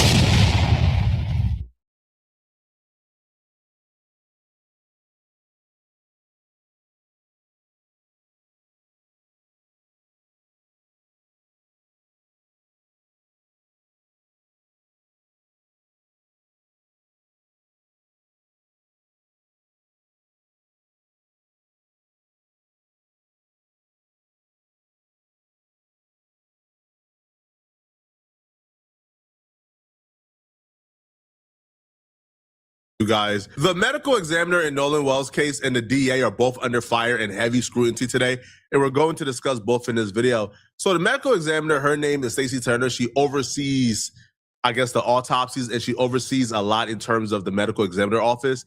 Now, people have a huge problem with Stacey Turner and, you know, in the conduct and the job of her particular office. Now these are the same people who sent over Nolan Wells' body to the independent autopsy without the lungs and without the organs needed for them to determine a cause of death.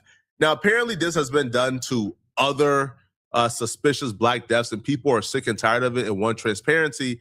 So this petition is not just like, you know, like a hole in the wall petition. No, this petition got 45,000 verified signatures. 45,000 people have signed this to have her license revoked. Okay, so it goes, this is a petition demanding an I just talked about this not too long ago. My boy Easy Call TV, man. Shout out to Seattle Cambodian YouTuber Easy Call TV, my guy. On Flipping Eating Discussions, man, we was talking about the state examiner, bro. She's the one that took the lungs out, took the throat out, bro, and she's been already looked at as somebody that rules a bunch of suspicious homicides as just basically unexpected deaths or something like that. Not unexpected deaths, but like a lot of Black men that were unalived in homicides that she did the examining for. She labeled them no cause of death. unknown cause of death, and even though a lot of them were actual, murders and stuff like that. So 40,000 petitions, 45 people signed the petition to get her up out of there, bro. That should tell you something right there. And that's what I'm saying, bro. She has something to do with this whole Nolan Wells case being so hard to break down for the autopsy because of what she did in the beginning when she first got the body, bro. Let's hear what Flacco says, though.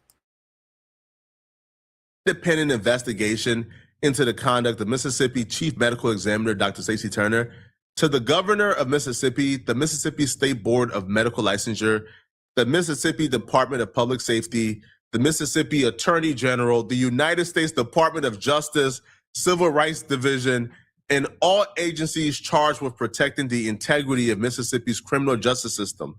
They reaching across the country, bro. They want this woman gone. So what exactly has she done that has these people pissed off? Well, let's keep on to you, right? So this says, we, the undersigned citizens, families, advocates, and supporters of equal justice under the law, respectfully but unequivocally call for an immediate independent investigation into the professional conduct, forensic determinations, and death investigations overseen by Stacey Turner. The office of the medical examiner occupies one of the most consequential positions with Mississippi justice system. Medical examiners are entrusted with determining the cause and manner of death through objective scientific analysis.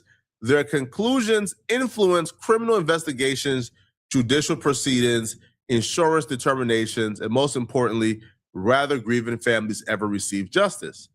So they're saying that this woman has not done her job or have not truly satisfied the conditions of those four elements. So they continue, that public trust is compromised whenever credible questions arise regarding the accuracy, consistency of death investigations, right, or impartiality. Over the past several years, multiple deaths involving African Americans individuals have generated substantial public concerns. Families, independent forensic experts, civil rights advocates, and members of the public have questioned whether these investigations were conducted with the rigor, transparency, and impartiality required by accepted forensic standards. So they go through like the cases. Now, Nolan Wells is one of the cases. He's all the way down here. But let's go to the other case, okay? So one of the cases they're claiming is a case from DeMartavion Trey Reed that took place in September of 2025. Apparently, they found the 21-year-old at Delta State hanging from a tree. Now, although his death was officially ruled as self-inflicted, the issue is a little bigger than just Trey or Nolan. See, the real issue of this petition here is they're saying, bruh, since September of last year, there's been about 13 unanswered, unexplained tragedies involving young Black kids. And we can't just keep hearing, oh, it was an accident or drowning. Oh, this person got, found hanging from a tree, and they got found hanging from a tree because they put themselves there. Like, after a while, we got to start saying, I don't know. Like, I don't know too many Black folks who are going out looking for trees, right, to self-inflict, the ultimate sacrifice upon their life. I just don't think that too many Black folks is doing that. But it's been 13 unexplained. Now, let me get through the 13, okay? So now we have Daniel Irvin, who, his parents were involved in the Nolan Wells press conference. Daniel Irvin was actually, quote unquote, drowned July 13th, right? And they're claiming, that this was also accidental as well, even though the circumstances around his death is much more suspicious than the Nolan Wells death. And y'all let me know if y'all want me to cover this Daniel Irvin case. This Daniel Irvin case, trust me, like if you don't know yet, the circumstances surrounding his death is a lot more suspicious than Nolan's death. Like, it's.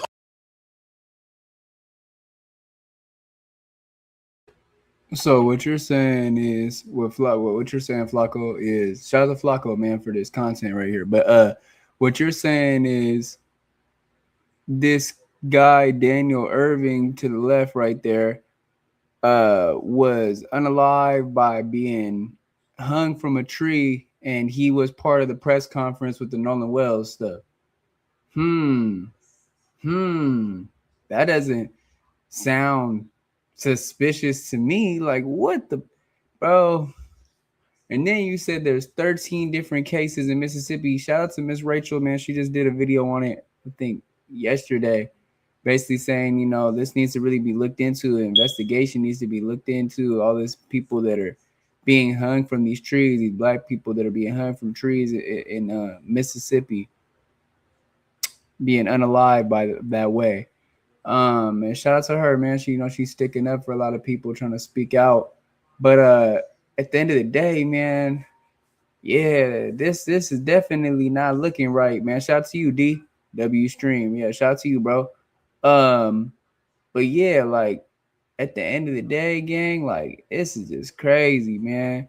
But let's get back into it. Shout out to Flacco.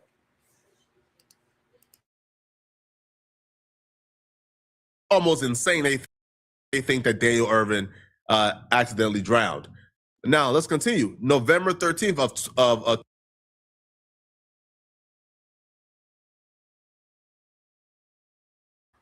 Oh, my fault. He accidentally drowned it, supposedly. It was somebody else that was hung from a tree. My fault. 2025, all right? Torrance Tory Medley, right? 39 years old. They was quote unquote found hanging from a tree. They claim they put themselves there. All right, let's continue. Another one, Cal Basinga, 21. There's so much more that I didn't even get a chance to go through. Yeah, but people are sick and tired of being told, you know, that these young men and women, you know, their deaths are either accidental or self-inflicted, and people ain't buying it anymore. They just not, and they're calling for accountability, right? So one person, well, again, like Damian Cameron, right? So following his death, after an encounter with Rankin County Sheriff's deputies, Dr. Turner office classified the manner of the death as undetermined. Independent forensic pathologists later concluded that the evidence supported a homicide determination, raising a significant question about the original findings, and rather critical evidence was appropriately evaluated. And that's also a part of the problem here.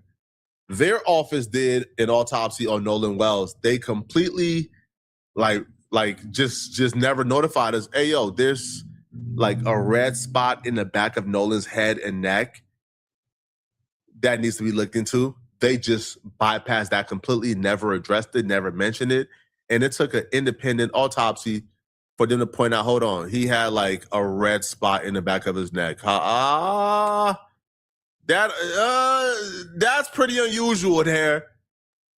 But Stacey Turner in her office found no need to mention that. They had to find out via an independent investigator, right, during the independent autopsy. So now we're having the independent autopsies, right? The independent investigators, they're coming to different conclusions that this medical examiner in Mississippi is coming up with. And the deaths are young Black men and women. And with the history of Mississippi, if the results that you guys is coming up with, it keeps contradicting independent investigations, then we got to figure out who's lying. The independent investigator got no reason to lie. They're not invested in this small town. No, they're just doing their jobs. So people are asking some real questions here, man. So they continued. Shannon Wilson, his family has publicly expressed concern that his body was embalmed before they believe a necessary forensic examination had been completed, thereby limiting opportunities for additional independent analysis. Whether or not protocol was followed, the circumstances have further eroded public confidence in the integrity and transparency of Mississippi's death investigation process. Nolan Wells, we know all about Nolan Wells, okay? Like Nolan Wells, his death has likely become the subject of significant public scrutiny, and independent forensic pathologists concluded that the manner of his death should remain undetermined pending further investigation, and stated that foul play cannot be excluded. That opinion stands in contrast to the state's conclusion and underscores the need for objective review. Again, there's so much more. And they're saying, listen, man, right? We want for you guys to appoint an independent panel of board certified forensic pathologists from outside the state of Mississippi to review disputed death investigations overseen by Stacey Turner. Conduct a comprehensive audit of death classifications in cases where credible concerns have been raised by families or supported by independent forensic opinions. And I believe that's more than fair. Like, I think that's fair, right? if you guys are not gonna, fire her or take her license, then let's have an overseeing board that if the families believe that something suspicious is going on, they at least have somebody, all right, who can come in, do the research, do the investigation, and say, okay, yeah, they were correct in terms of the cause of death, or they were wrong. But right now, the family don't got any trust in the system, all right? But that's just the medical examiner. Now, apparently the DA is under fire as well. Former prosecutor is calling the DA out for how she's been handling this Nolan Wells phone situation. I've said from the very beginning that the phone is important, but the DA isn't treating the phone like it's important. Like, people want to blame Nolan Wells' parents for quote unquote not cooperating, which is furthest from the truth. The prosecutors and the DAs have not requested a phone from them. The phone is not their priority. They could care less about the phone, which is very odd, because if Nolan Wells' case is going to a grand jury and you guys are going to present this case to the grand jury with good faith, then shouldn't you guys be requesting this phone? Shouldn't this phone also be a part of what you guys are presenting to the grand jury? But they're treating this as if it's nothing. And this is a huge error. The phone in the Nolan Wells case, I have a message directly to DA Angel Myers McGrath from a former prosecutor who did the same job you did, 30 years criminal trial experience, certified criminal trial lawyer, former head county prosecutor. Please listen carefully. This phone issue is getting out of hand. Nobody knows what to believe because you keep refusing, as I've said previously, to do proper public relations. Now, supposedly, there's a letter out there that says you agreed in July to have the phone examined with the experts from the family at a specific location and in a specific way, and that they are ready, willing, and able, and gave 4 dates this week where they would be willing to surrender that phone for examination. Now, I've been involved in things like this, so I don't know what's been said or hasn't been said, but I'll say this. The only story that we're listening to is that from Nolan Wells' family. And when they send you a letter and you don't respond and correct that letter, then we can only presume rightly that what's in that letter is correct. So the question becomes, if you had an agreement in July, why is it not being honored? There are accounts that you have demanded that the phone just be turned over in violation of that agreement.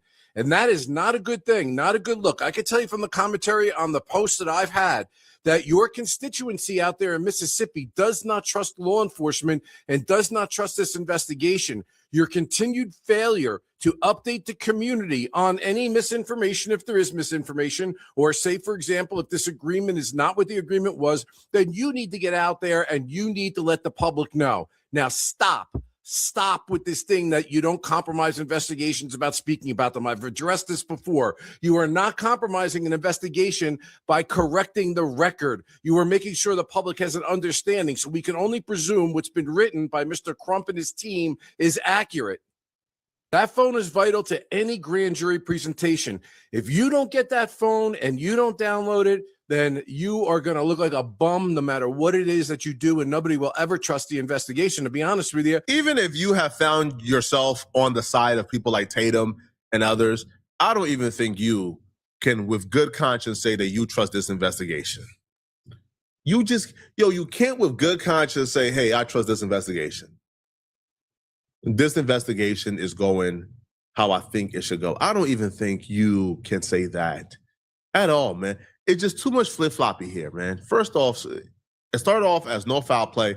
Then it was some foul play. Then no, it's a drowning. Then it's no, we're bringing it to a grand jury. Then no, it's a drowning. We're just bringing it to grand jury just for protocol. Now is, according to Secret Service Sam and others, there's intel that this case is now being investigated as a criminal case and not just an accidental drowning. Secret Service Sam here with a Nolan Xavier Wells update, and little birdies are saying, it's not been completely verified, but that I'm hearing that somebody who has an inside source is saying the DA's office in Mississippi is now looking at the Nolan Wells case as a criminal investigation and no longer an accidental drowning. Now, we can only pray that this is true. Obviously, we can't celebrate. We can't get excited at all because I have not seen Ben Crump announce this. It is not being reported by any other major media sources, but there are rumblings. And so we have to take rumblings. We have to take any little bits we can take. Remember, no stone unturned. We must look in every single direction. We must continue to keep the pressure on. That pressure to me is very important. That pressure is very important because that pressure is why TMZ, no more than about 2 weeks ago, was calling all of us crazy conspiracy theorists. They were running PR on behalf of Nolan Wells, quote unquote, friends. But now TMZ is doing interviews saying, hey man, we were wrong. Now they're criticizing the very same friends they were running PR for about a week and a half or 2 weeks ago. Now they're criticizing the friends because TMZ understands. Bro, you're not getting away with tap dancing, man. You're not getting away with bootlicking. I'm sorry, bro. This black boy is dead. Like, I understand you gotta, like hit your quotas and meet your bottom line, but you not about to put the death of Nolan Wells beneath that, bro. It's not happening. So TMZ went from lying about the CTO call, lying about evidence, lying about a lot of things in regards to this Nolan Wells situation to run PR for his quote unquote friends. But now, Charles, when he's not on TMZ and he's by himself, now Charles is telling the truth. Listen to what Charles had to say while on Don Lemon. Certainly, I fully understand why a large number of people feel like there was a crime. But the reality is we just don't know at this point. So don't read too much into the fact that you see in this letter them talking about prosecution and talking about potential evidence. We just don't know yet. And this all comes back to getting the toxicology, the autopsy results. Then Charles will proceed to go off on the friends for doing interviews with lawyers and even admitting that these interviews are very suspicious. They look sketchy. He even went off on the friends for things they've said about Nolan Wells' mama. So Charles, it appears like he's finally seen the light, right? TMZ put Charles ahead of the story front page. So Charles, the black man, can run PR safely for Nolan Wells friends, so Harvey don't got to. But now Charles is telling the truth. Here's what Charles got to say about Nolan Wells friends and these interviews they've been doing with Tatum. What do you make of now? I mean, because I don't think you would disagree that the friends are on a PR, PR blitz to change public opinion because they believe that they in the court of public opinion, they're not doing so well, that they have been, sort of demeaned in some way, disparaged in some way. I think it's weird. I think it's weird. Yeah. When Warren sat down with the guy, I know we don't like to say his name, sat down with him, I was like, okay, this one kid and his mom is a judge and maybe he wants to sort of clear his name. But now every week, another friend sits down, or another friend sits down, and now they've got this lawyer, and they're sitting down and doing interviews. It's weird to me. And it's not just weird. Yeah, there are people are going to say things on the internet. Why does that rise to the level of you need an attorney to now sit down and do interviews to publicize yourself, to try and change the court of public opinion? Why do you care about a court of public opinion? Because you didn't do anything. And ultimately, if you didn't do anything, and maybe they didn't, let's take them at their word, and their attorney, that they didn't have anything to do with Nolan's death.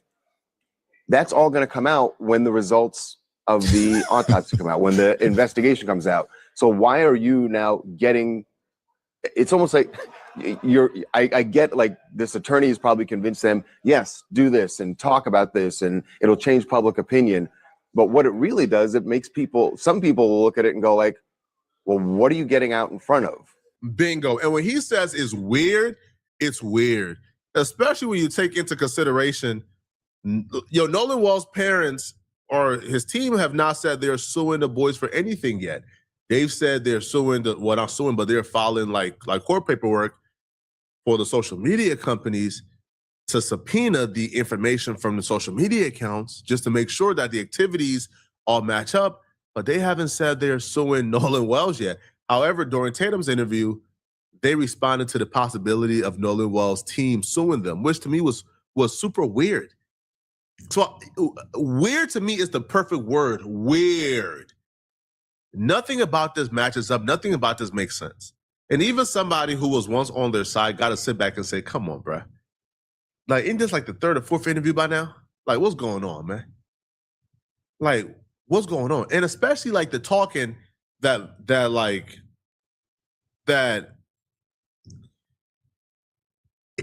yo, it really hurt me seeing them attack that boy's mama.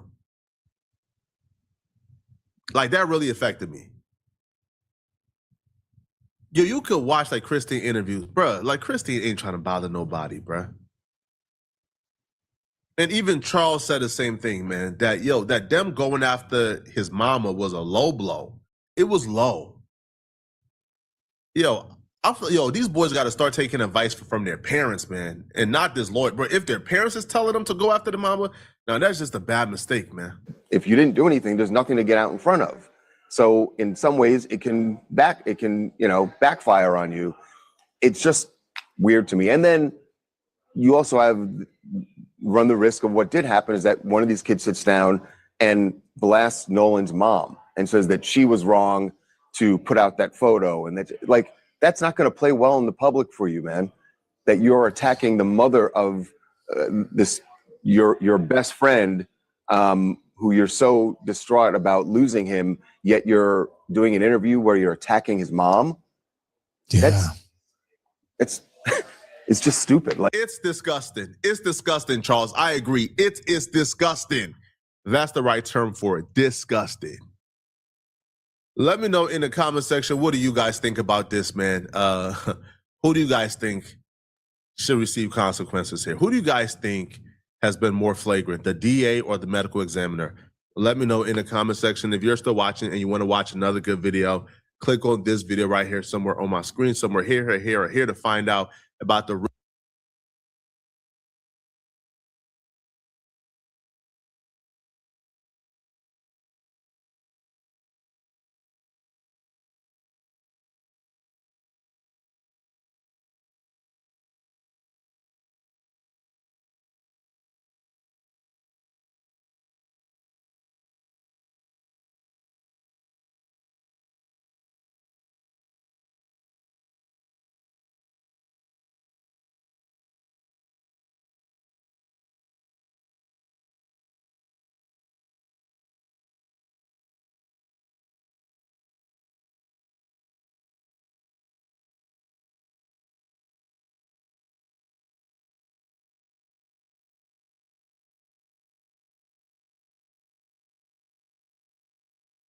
really huge DJ Vlad drama yesterday. I'm gonna see you guys in this DJ Vlad video. I'm out of here, folks. Peace.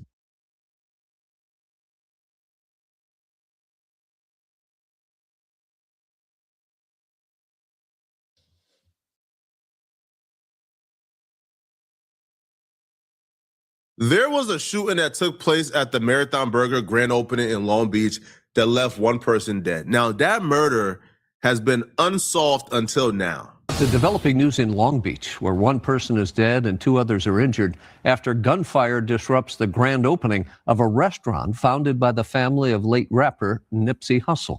The shooting at the grand opening took place about 5 months ago, March 1st, 2026 to be exact.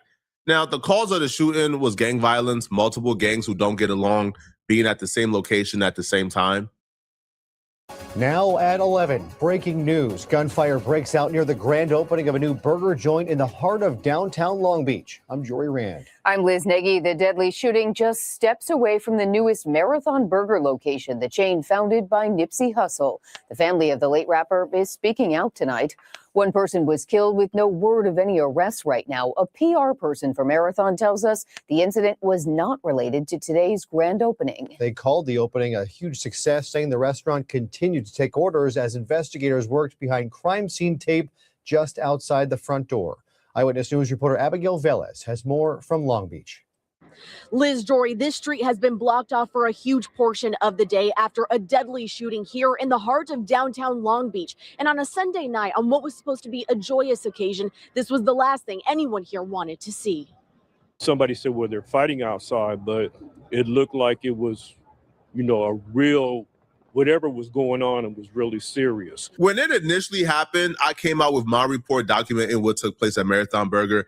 Others came out with what they believe took place at Marathon Burger. But for the most part, there's been very little activity on this situation and on this case for 5 months. It's been pretty hush and hush, right? But that ends now, all right? There are murder indictments coming down on 3 different gangs, the Insane Crips, the Rolling 80s, and the Hoovers, and more specifically, the A-Tray Hoovers. Currently, none of these people are currently in custody, so this will probably be breaking news for a lot of people. This will probably be the first time they find out they're going to be arrested soon on murder charges. And I mean, good luck, all right? You know, I'm not arresting you guys, right? I ain't the police. I'm just a journalist, right? And I'm doing my job as a journalist, right? So, you know, for whoever is named in this video, right?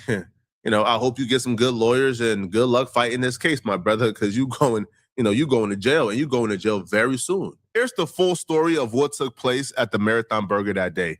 3 members of the Rolling 80 Crips, Malik Pryor, his twin brother Tariq Pryor, and their associate Brian Lofton went to the grand opening of the Marathon Burger. When they got there, they quickly realized they had some enemies in the building, right? They were feuding with another notorious gang out of Long Beach called the Insane Crips. Now, there were tension almost from the very beginning, right? It was hostile. So they up and left the Marathon Burger briefly. When they left the Marathon Burger, they walked back to Malik's car. His car was parked on the street, like to the side. So Malik got to his car first. As you see Malik right here, he goes around the vehicle, opens up the car, goes in the car, and grabs a hoodie. Now, he grabs the hoodie and begins to change his clothes up. Now, Malik will ultimately change into a hoodie and some sunglasses. Now, it was about 82 degrees in Long Beach at this particular time. So he didn't take off his clothes to put on a hoodie to be more comfortable. Him changing into the sunglasses and the hoodie was very intentional, but they all 3 went back to Marathon Burger after Malik grabbed what he wanted to grab from out of the car.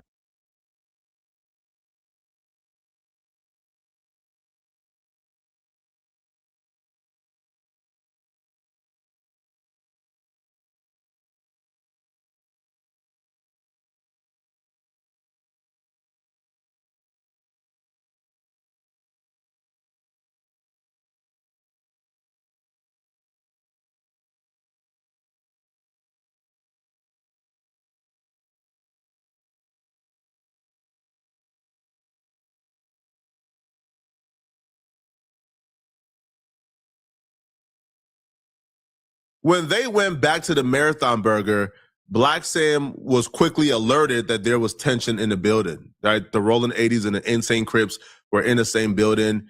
You know, there was tension. There was words thrown back and forth, you know, and it's probably best that Black Sam steps in to try to fix this situation. Black Sam is Nipsey Hussle's brother. He's the owner of the Marathon Burger.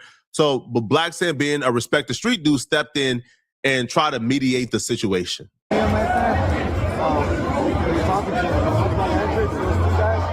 All these homies right here, they don't want them here. I don't know if they're from another hood, but that's what it looks like. They don't want them here.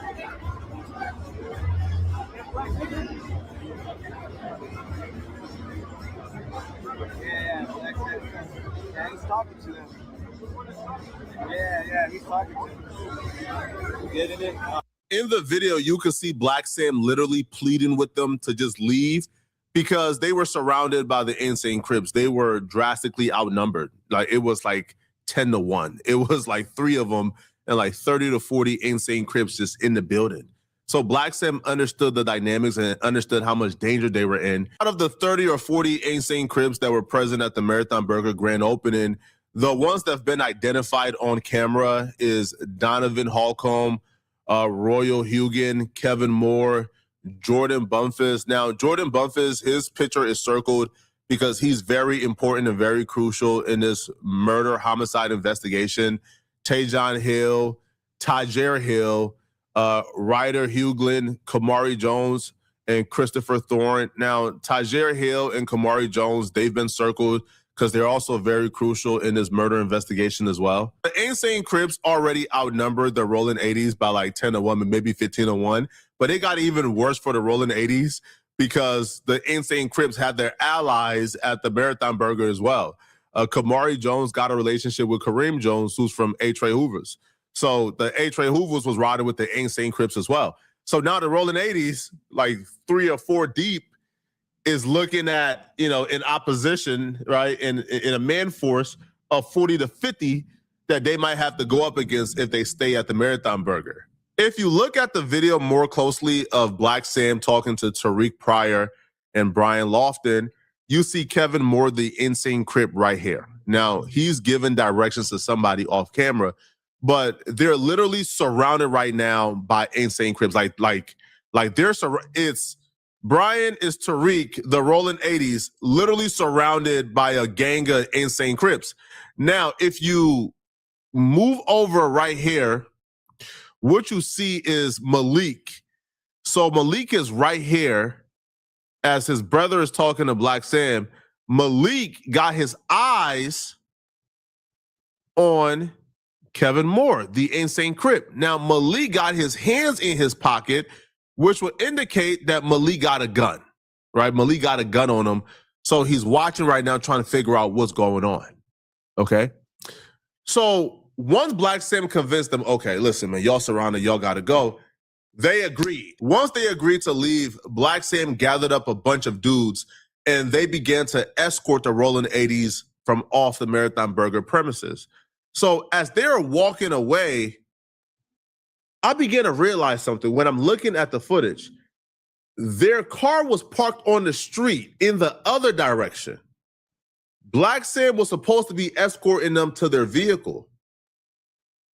They told Black Sam their vehicle was in the garage, but their vehicle was actually parked on the street in the opposite direction. So Black Sam and a bunch of dudes is walking them to the garage. The insane Crips is following behind. And when they get to the garage, Malik Pryor speeds up and goes in the garage first. Tariq Pryor stays behind and he is slowly walking. Malik Pryor hurries up and go to the garage first, and he waits for Tariq Pryor to come in the garage, for Brian Lofton to come in the garage. They're taking their time. Now, as they get to the entrance of the garage, all hell broke loose. Right at this moment, right when Tariq Pryor gets to the garage entrance, Jordan Bumpus punches him. Jordan Bumpus is from Insane Crip. Tariq Pryor is one of the 3 rolling 80s. Now, as soon as the punch happens, everybody begins to swarm Tariq Pryor. But like I stated before, Malik Pryor has sped up and was already in the garage. So as everybody is pushing forward, gunshot starts to go off and everybody begins to run out. The person you see running out the garage is Kareem Jones. That's the A-Tray Hoover. And he was actually grazed by gunshots, if not hit directly. But Kareem, a.k.a. Treyway 7, a.k.a. Chucky Finster, was not the only one shot that day. An insane Crip member called Kamari Jones was also shot. Now, he was put in critical condition, but he ultimately survived. The only gunshot victim who died from his injuries was Brian Lofton. Brian Lofton was shot in the head and died at the scene. Brian Lofton was one of 3 rolling 80 Crips. And the shooter was the other rolling 80 Crip, Malik Pryor. Now, Malik Pryor accidentally shot his own friend, his own padre, in the head, Brian Lofton. Now, I don't think this was intentional. I think it was accidental, right? I think Malik Pryor was very reckless with how he was shooting and just began to shoot at who he thought was advancing on him. And Brian Lofton just happened to be nearby and he got shot in the head. Unfortunately for Malik, he don't get to scream self-defense because of his actions that day. He went to the vehicle to grab the gun and grab a hoodie and grab sunglasses to conceal his identity. When they were supposed to be walking them to their car, they intentionally led them to a garage where they weren't parked. They had no cars in that garage. They weren't parked in that garage, but they led them to the garage. Malik sped up and waited in the garage with his pistol. And as people advanced in the garage, he began to shoot. Now, that was clearly intentional. That was clearly premeditated. That was not accidental, because if they were supposed to walk into your car, then you would just walk them to your car. You wouldn't walk them to a garage where you feel like there's no cameras and you could do this. Now, when shots rang off, police were about a couple feet away. So police got to the scene almost immediately.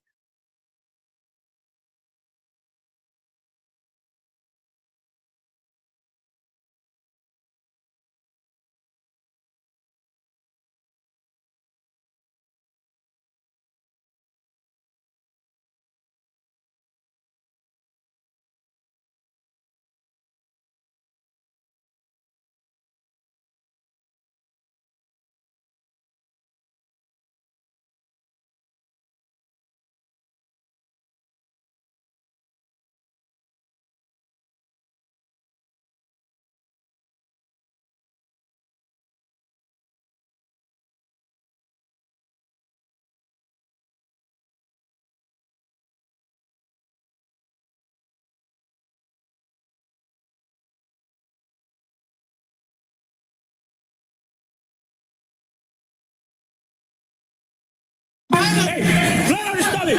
Flat on his stomach! We got one person down, and we have possibly 4 shots. I'm the DJ, bro. Hey, get it back!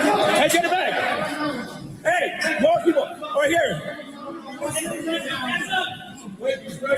Hey, back up! Back up! I'm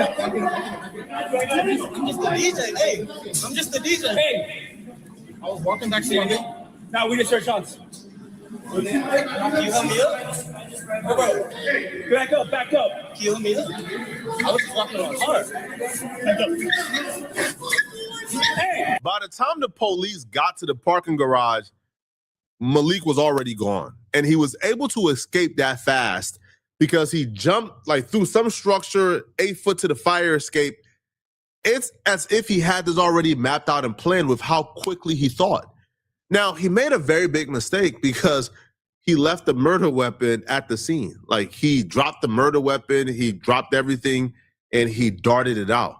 It's as if he already had an escape plan because he was able to get away fast as heck. The police was at the scene within like 10 seconds and he was already gone. This is the 8-foot jump to get to the fire escape, that Malik took to get away from the police. And this is the murder weapon that was left behind at the scene. Right, so this was recovered at the scene. So it looks like he dropped the murder weapon, then jumped to the fire escape and, and went back to his vehicle. It just feels like this was already mapped out in his head, right? Because why not just go directly to your vehicle and go home? For those who missed it, this is the full replay. So it started off where they were walking to the parking garage. Jordan Bumphis attacked Tariq Pryor. And then Malik Pryor, he shot Treyway 7. He shot Kamari Jones, and he also shot his own friend. All right. Now, also, Taj Hill, which is the insane Crip, Taj Hill will also be responsible for attacking the victim before his death. Now, what I was told was this is going to be a multi-indictment. Like, a lot of people is getting arrested for this, right? Because crimes were taking place or crimes were in commission when a murder happened. So they also is going down. I don't know for what, but I do know there's going to be at least like 8 to 10 arrests, right, from this particular situation. I don't know exactly when the arrests are being made, but what I do know is this is the 100% truth. This is the factual story of exactly what took place at the Marathon Burger. And, right, I guess we can, lay dead the narratives down that, that I was lying or anybody was lying about this stemming from the Marathon Burger restaurant, and then it extended outside of it.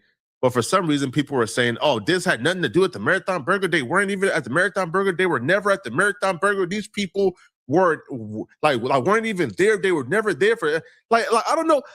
Folks think that we come on this internet just to lie for some reason. No, bro. Everything I say on this channel, right? I'm saying it because I think it's the truth. And 99.9% of the time, I get some really, really, really, really great intel. I had the full story 30 minutes after it happened, and I reported it, right? Because again, I'm a journalist. I do my, due diligence, and there's sometimes I may get it wrong, but I'll take ownership. But yeah, this is the full story, man. Malik Pryor, sir, goodbye, man. You feel me? And everybody else, I don't think it's my place right now to really tell you guys, the 8 to 10 people that are going to be arrested. You feel me? I have a full list of the names that are being indicted. They're not in custody yet, so I'm not gonna, you feel me, reveal it, right? I'm gonna let justice to take its course. But just know, man, listen, y'all are out of here, all right? And there's nothing y'all can do about it, man. All right, y'all fates have already been sealed, man. All right. It's about 8 to 10 arrests coming from all 3 gangs: the Hoovers, the Rolling 80s, and the Insane Crips. Okay. Y'all let me know what y'all think about this, man. Do y'all want me to also release some more indictments? I got 3 right now in the chamber that I haven't released. Is some prominent media personalities / gang members who are involved in these indictments that are coming. But y'all let me know what y'all want, man. Y'all want me to release it or not? Let me know, okay? All right. If you're still watching this video and you want to watch another good video, then click on this video right here somewhere on my screen where I break down why this white woman is claiming that, that she knows who killed Nolan Wells. I'm gonna see you guys in this Nolan Wells video. I'm out of here, folks. Peace.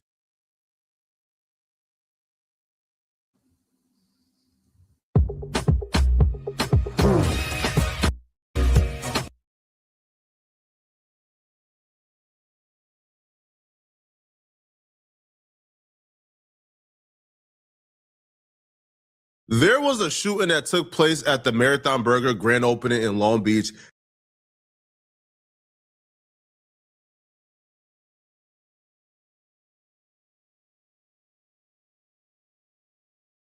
This white woman right here is claiming that she was one of the last people who saw Nolan. And when she saw Nolan, he was involved in an altercation with somebody who, in her words, is going to go to jail based on what she witnessed. Now, somehow, some way, and a lot of you guys probably already suspect this, somehow, some way, Officer Tatum is involved somewhere in this equation, in which you will find out at some point in this video. But here is what she has to say. Now, her page is on private, so we only have people reading what she said on her page. So this is what she had to say in terms of, the last sighting of Nolan. Now, apparently, she didn't just see Nolan by herself. It was her and her husband who witnessed this. I have not spoken publicly about this before, but I witnessed an altercation involving Nolan Wells from a boat nearby. What I saw has stayed with me, and I believe it's important information. I have provided or intend to provide my account to the appropriate investigators because Nolan's family deserves the truth. Out of respect for the ongoing investigation, I won't speculate beyond what I personally observed. While I was on the boat near the area, I witnessed an altercation involving Nolan Wells and several other individuals. I saw what appeared to be an argument that escalated after there was a dispute involving Nolan's phone. I heard Nolan yelling for his phone to be returned. The argument continued after the group reached shore, and I observed a physical fight involving Nolan and multiple people. I also observed a young woman telling them to stop. At that point, I left the area because the situation had appeared to be getting worse. I did not remain long enough to witness what happened afterward. Everything beyond what I personally observed would be speculation, so I cannot honestly say what occurred after I left.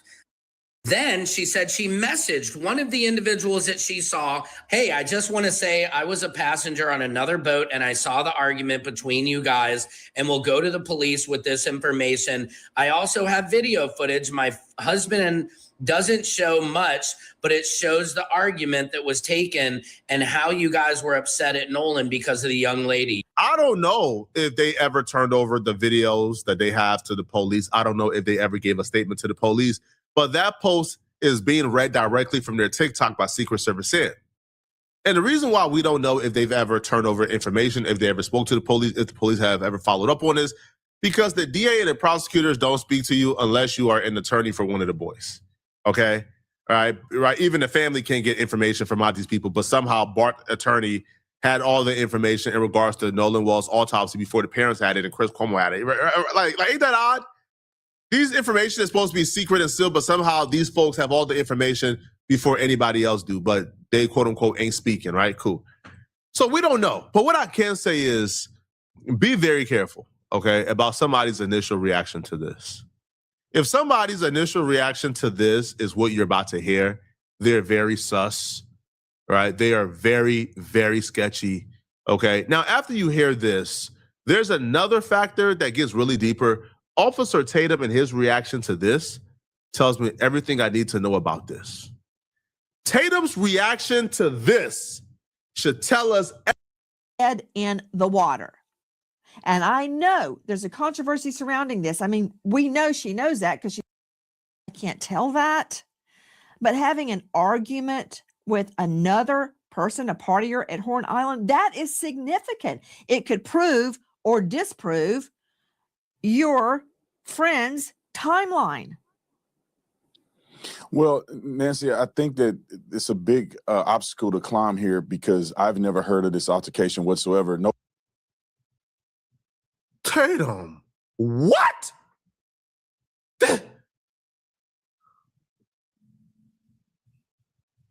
Tatum, hell ain't hot enough for you, bro.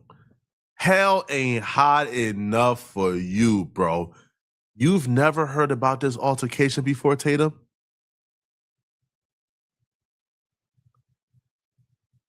You mean wait, hold on, Tatum. No, I didn't hear that right. Play that. Nah. He didn't say that. Your friend's timeline. Well, Nancy, I think that it's a big obstacle to climb here because I've never heard of this altercation whatsoever. Nobody that I've talked to have alluded that this altercation was real. These people lie so much they can't even keep up with their own lies anymore. They tell so many lies they can't keep up anymore. But I fear this lie that Tatum is currently telling is the most nefarious lie of them all. I fear there's some truth to what we just heard. And Tatum is trying to cover up for it. And here's why. You see, Tatum told Nancy Grace after he heard the story that he never heard about this altercation. Nobody he had any contact with has ever mentioned this altercation before. But this was Tatum approximately 3 weeks ago on his channel talking about this very same altercation. Isn't this you, Tatum? I received a DM from someone DMing another person. Now I'm trying to leave these names out because I want to not mess this investigation up. I think law enforcement already have this. That alluded to the fact that, and I messaged this person because I want to talk directly to the person that I saw the DM from.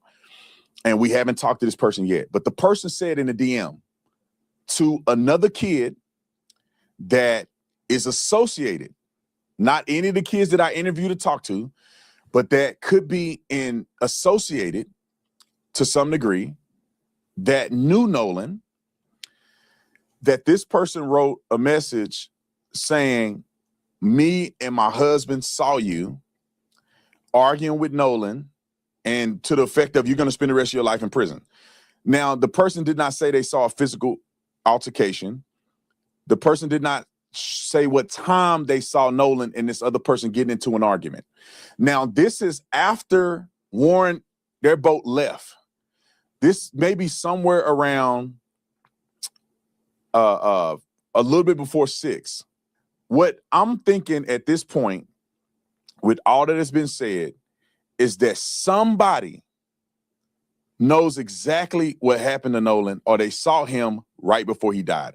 I am not convinced that Nolan was just out there and drowned. Tatum was so convinced by that DM that Nolan had an altercation back and forth with somebody that he even went out on a limb to say he believed that somebody knows what happened to Nolan, somebody watched Nolan die, and he don't believe that Nolan drowned. Now, all of a sudden, after Tatum became buddies with the boys' lawyers, after the boy lawyers started to promote Tatum's bourbon and his liquor in all of their interviews, after they essentially got a partnership with Tatum, now all of a sudden, Tatum don't remember ever hearing about this altercation, but that ain't the only lie Tatum got caught in. No. In the last 24 hours, it got exposed. Damn near all of Officer Tatum, quote unquote, sources were all lies. He either made it up himself or he's lying about everything he once knew because he realized those things now implicate his friends and his homies. Allegedly, I don't know, okay? So that man just explained the exact altercation that person is describing. Nancy Grace asked him about the same altercation he already talked about 3 weeks ago. Now, all of a sudden, he has no idea what's going on. He never heard of it. This man needs to be investigated, bro. Tatum needs to be investigated. They need to bring Tatum to the altar, bro.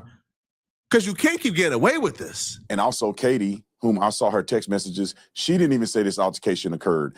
What I will say is that if I was an investigator in this investigation, I want to hear that. I want to be able to compare that information to other things that we may have or other witness statements. But I don't think it's significant because it doesn't show if Nolan Wells was actually killed in that altercation. She's claiming that there was an altercation between him arguing with somebody else. There was a potential fight, but that doesn't get me to how did he drown? How did he get in the water? And how did he not recover and come home to his family? So I would take that into consideration. I would compare that to the other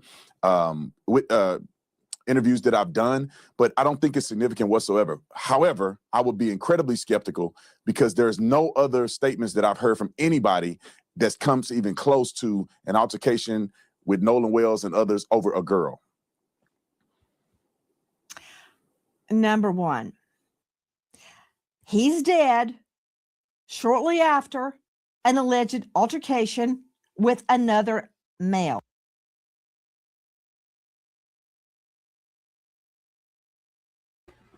Hey, look how Nancy Grace is looking at Officer Tatum, though, bro. She looking at him like, stop BSing.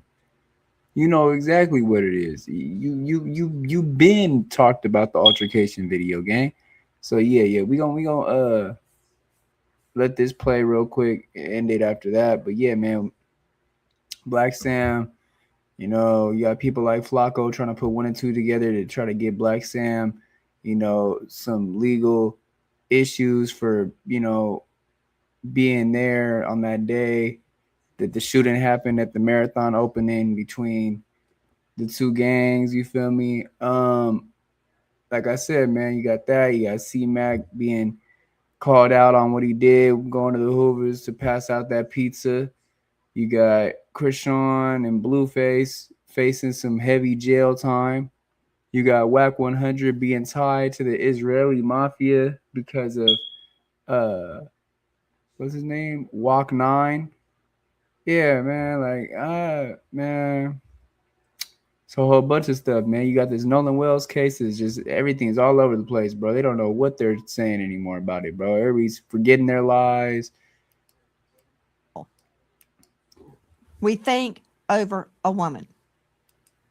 See, in my world, I put together both circumstantial and direct evidence. Direct evidence would be, for instance, DNA or a fingerprint. Circumstantial evidence is the timing of the alleged altercation and his death. Right? Nancy, so but Nancy, it's hard for me to believe that there's some kind of altercation on Horn Island just before he dies. And they were not Nancy, connected. That's hard for me to believe that. Well, Nancy, she's not saying he lost the fight. She's not saying that he got beat up. If you look at the autopsy, there's no clear signs of blunt force trauma to his face or any of the vital areas that could kill him. So it doesn't appear that there's any indication that he lost a fight, that there was enough trauma in this particular. You see how Tatum has went from, hey, I was told this, and I'll be real, man. Hey, bro, like, they're credible. And listen, man, I now believe, I don't think he just drowned. I think somebody watched him die. Then shouldn't you still have that exact same thing? It's only been 3 weeks. Shouldn't you still think the exact same thing? Shouldn't you still believe what you said 3 weeks ago, which is, again, Tatum's exact word was, even if they didn't get into a physical altercation, I still believe somebody seen what happened, somebody watched Nolan die, somebody knows what happens. Then wouldn't this person be crucial and pivotal in figuring that out? Why is Tatum all of a sudden going against and attacking the very same information and evidence that he broke? Tatum was the first one to release this information 3 weeks ago. But now he's going against it. Now he's fighting against it. Now he's doing everything in his power to try to underplay it. Why? That's interesting. The only thing I could point to is, man, them boys got Verdict Bourbon in a background. When they do interviews now, they promoting your bourbon for you. So now all of a sudden, you don't want to concede an inch that could, make people look bad. That's odd, Tatum. That's very odd. Very odd here. See, this is not the only lie Tatum got caught up in. Y'all remember when Tatum came on his channel and he claimed that a source that was very credible, a source that's been 150% accurate, they told him that Nolan Wells was on coke on the island. Y'all remember? I'm sure you guys do. Y'all remember that? Well, guess what? This was also a lie. But what I was told, and you guys, please take in consideration that it's reliable sources. However, the only way to prove the truth in this is if I see it with my own eyes, if the law enforcement have the investigation of this, and also when the toxicology results come out. But people are messaging me and telling me that there is heavy drinking and there's cocaine involved. And there's a particular person whom I know this person's name. I'm not going to disclose it. I'm going to go to the police first. And then I will disclose it if it doesn't interfere in the investigation. But this person allegedly was offering people cocaine, and someone close to Nolan, one of his friends, told me that this person was offered cocaine and rejected it from this person. And I was also told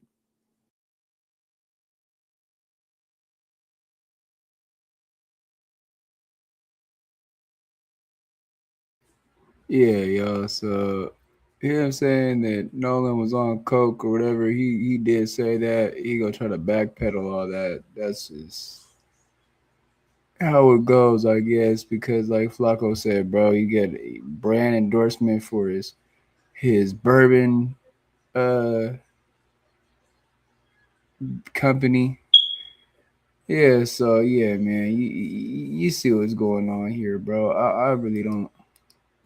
and this person told me that it's over 100% chance that Nolan was using cocaine during this period of time. This person said it was 150% sure that when the toxicology comes back, that Nolan will have cocaine in his system. Now, 150% if the toxicology come back, Nolan will have coke in his system. Now, here's the thing. Tatum said he was going to go to the police. We haven't heard any update on Tatum telling the police this information. So Tatum potentially knew of a potential drug dealer who could have given Nolan drugs that could have contributed to his death, and Tatum never went to the police, never told him anything. All right. And again, according to him, his source is the most reliable. Bro, he was damn near saying this is true. Like, yo, but once you reiterate, oh, this source have never told me bad information. This source have been accurate 1,000%. They've told me 150% Nolan gonna have coke in his system. Well, according to Nancy Grace and other experts, Tatum ever said about this case that's the truth? I know they're saying they're done with the autopsy and that it's complete, which means the gross findings in the autopsy room, the tox, the histology, that means that autopsy report is complete. They just hadn't released their findings yet. And speaking of that, Joe Scott Morgan, I've heard the same, that the autopsy is complete. Yeah. There are reports that there is no cocaine in Nolan's system. That's uncorroborated reports, Okay. but a good source. No cocaine in the system. Yep. Joe Scott, when the body has been in the elements, such as the water, for that long, how can I confirm if he had been drinking or not? Oh, you can still pull a BA, blood alcohol, or blood ethanol level, as it's referred to. And again, Nancy, we're not talking about someone that has been down for weeks and weeks. Tatum is now pretending like he never heard about the altercation and he never heard of her, anything about it. And then we found out that Tatum's source that apparently gave him information that was 150% correct was actually wrong. All right. And Nolan was not on coke. Y'all let me know in the comment section, man, what y'all think about this, bro. I think this is even low for Tatum. Let me know in a. All right, y'all. So yeah, man, Officer Tatum looking like a fraud, bro. You know, you got all this other stuff I talked about. Like I said, Wack being tied to Israeli mafia and what's his name? Shy something 9. Shy 9, I think.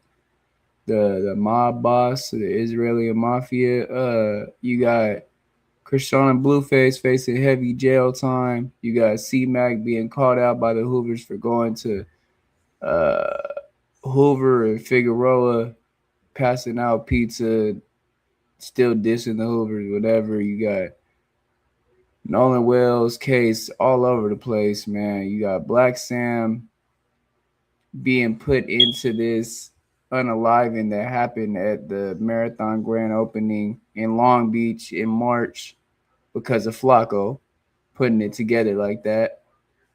Not like that, but I'm just saying, you got people like Flacco on the internet that's gonna put stuff together like that. Man, hype, like, share, hit that notification bell so I know y'all still there, man. So I could throw it to you when it's in the air. We'll be back real soon, man. Appreciate everybody that tuned into the live. Like, yo, we gone. Peace. I think we got one. Nigga. It's the motherfucking flame, nigga. Strictly power business. For the homies. RP the thugs. I'm in the field politicking with the room members. You can't say RIP.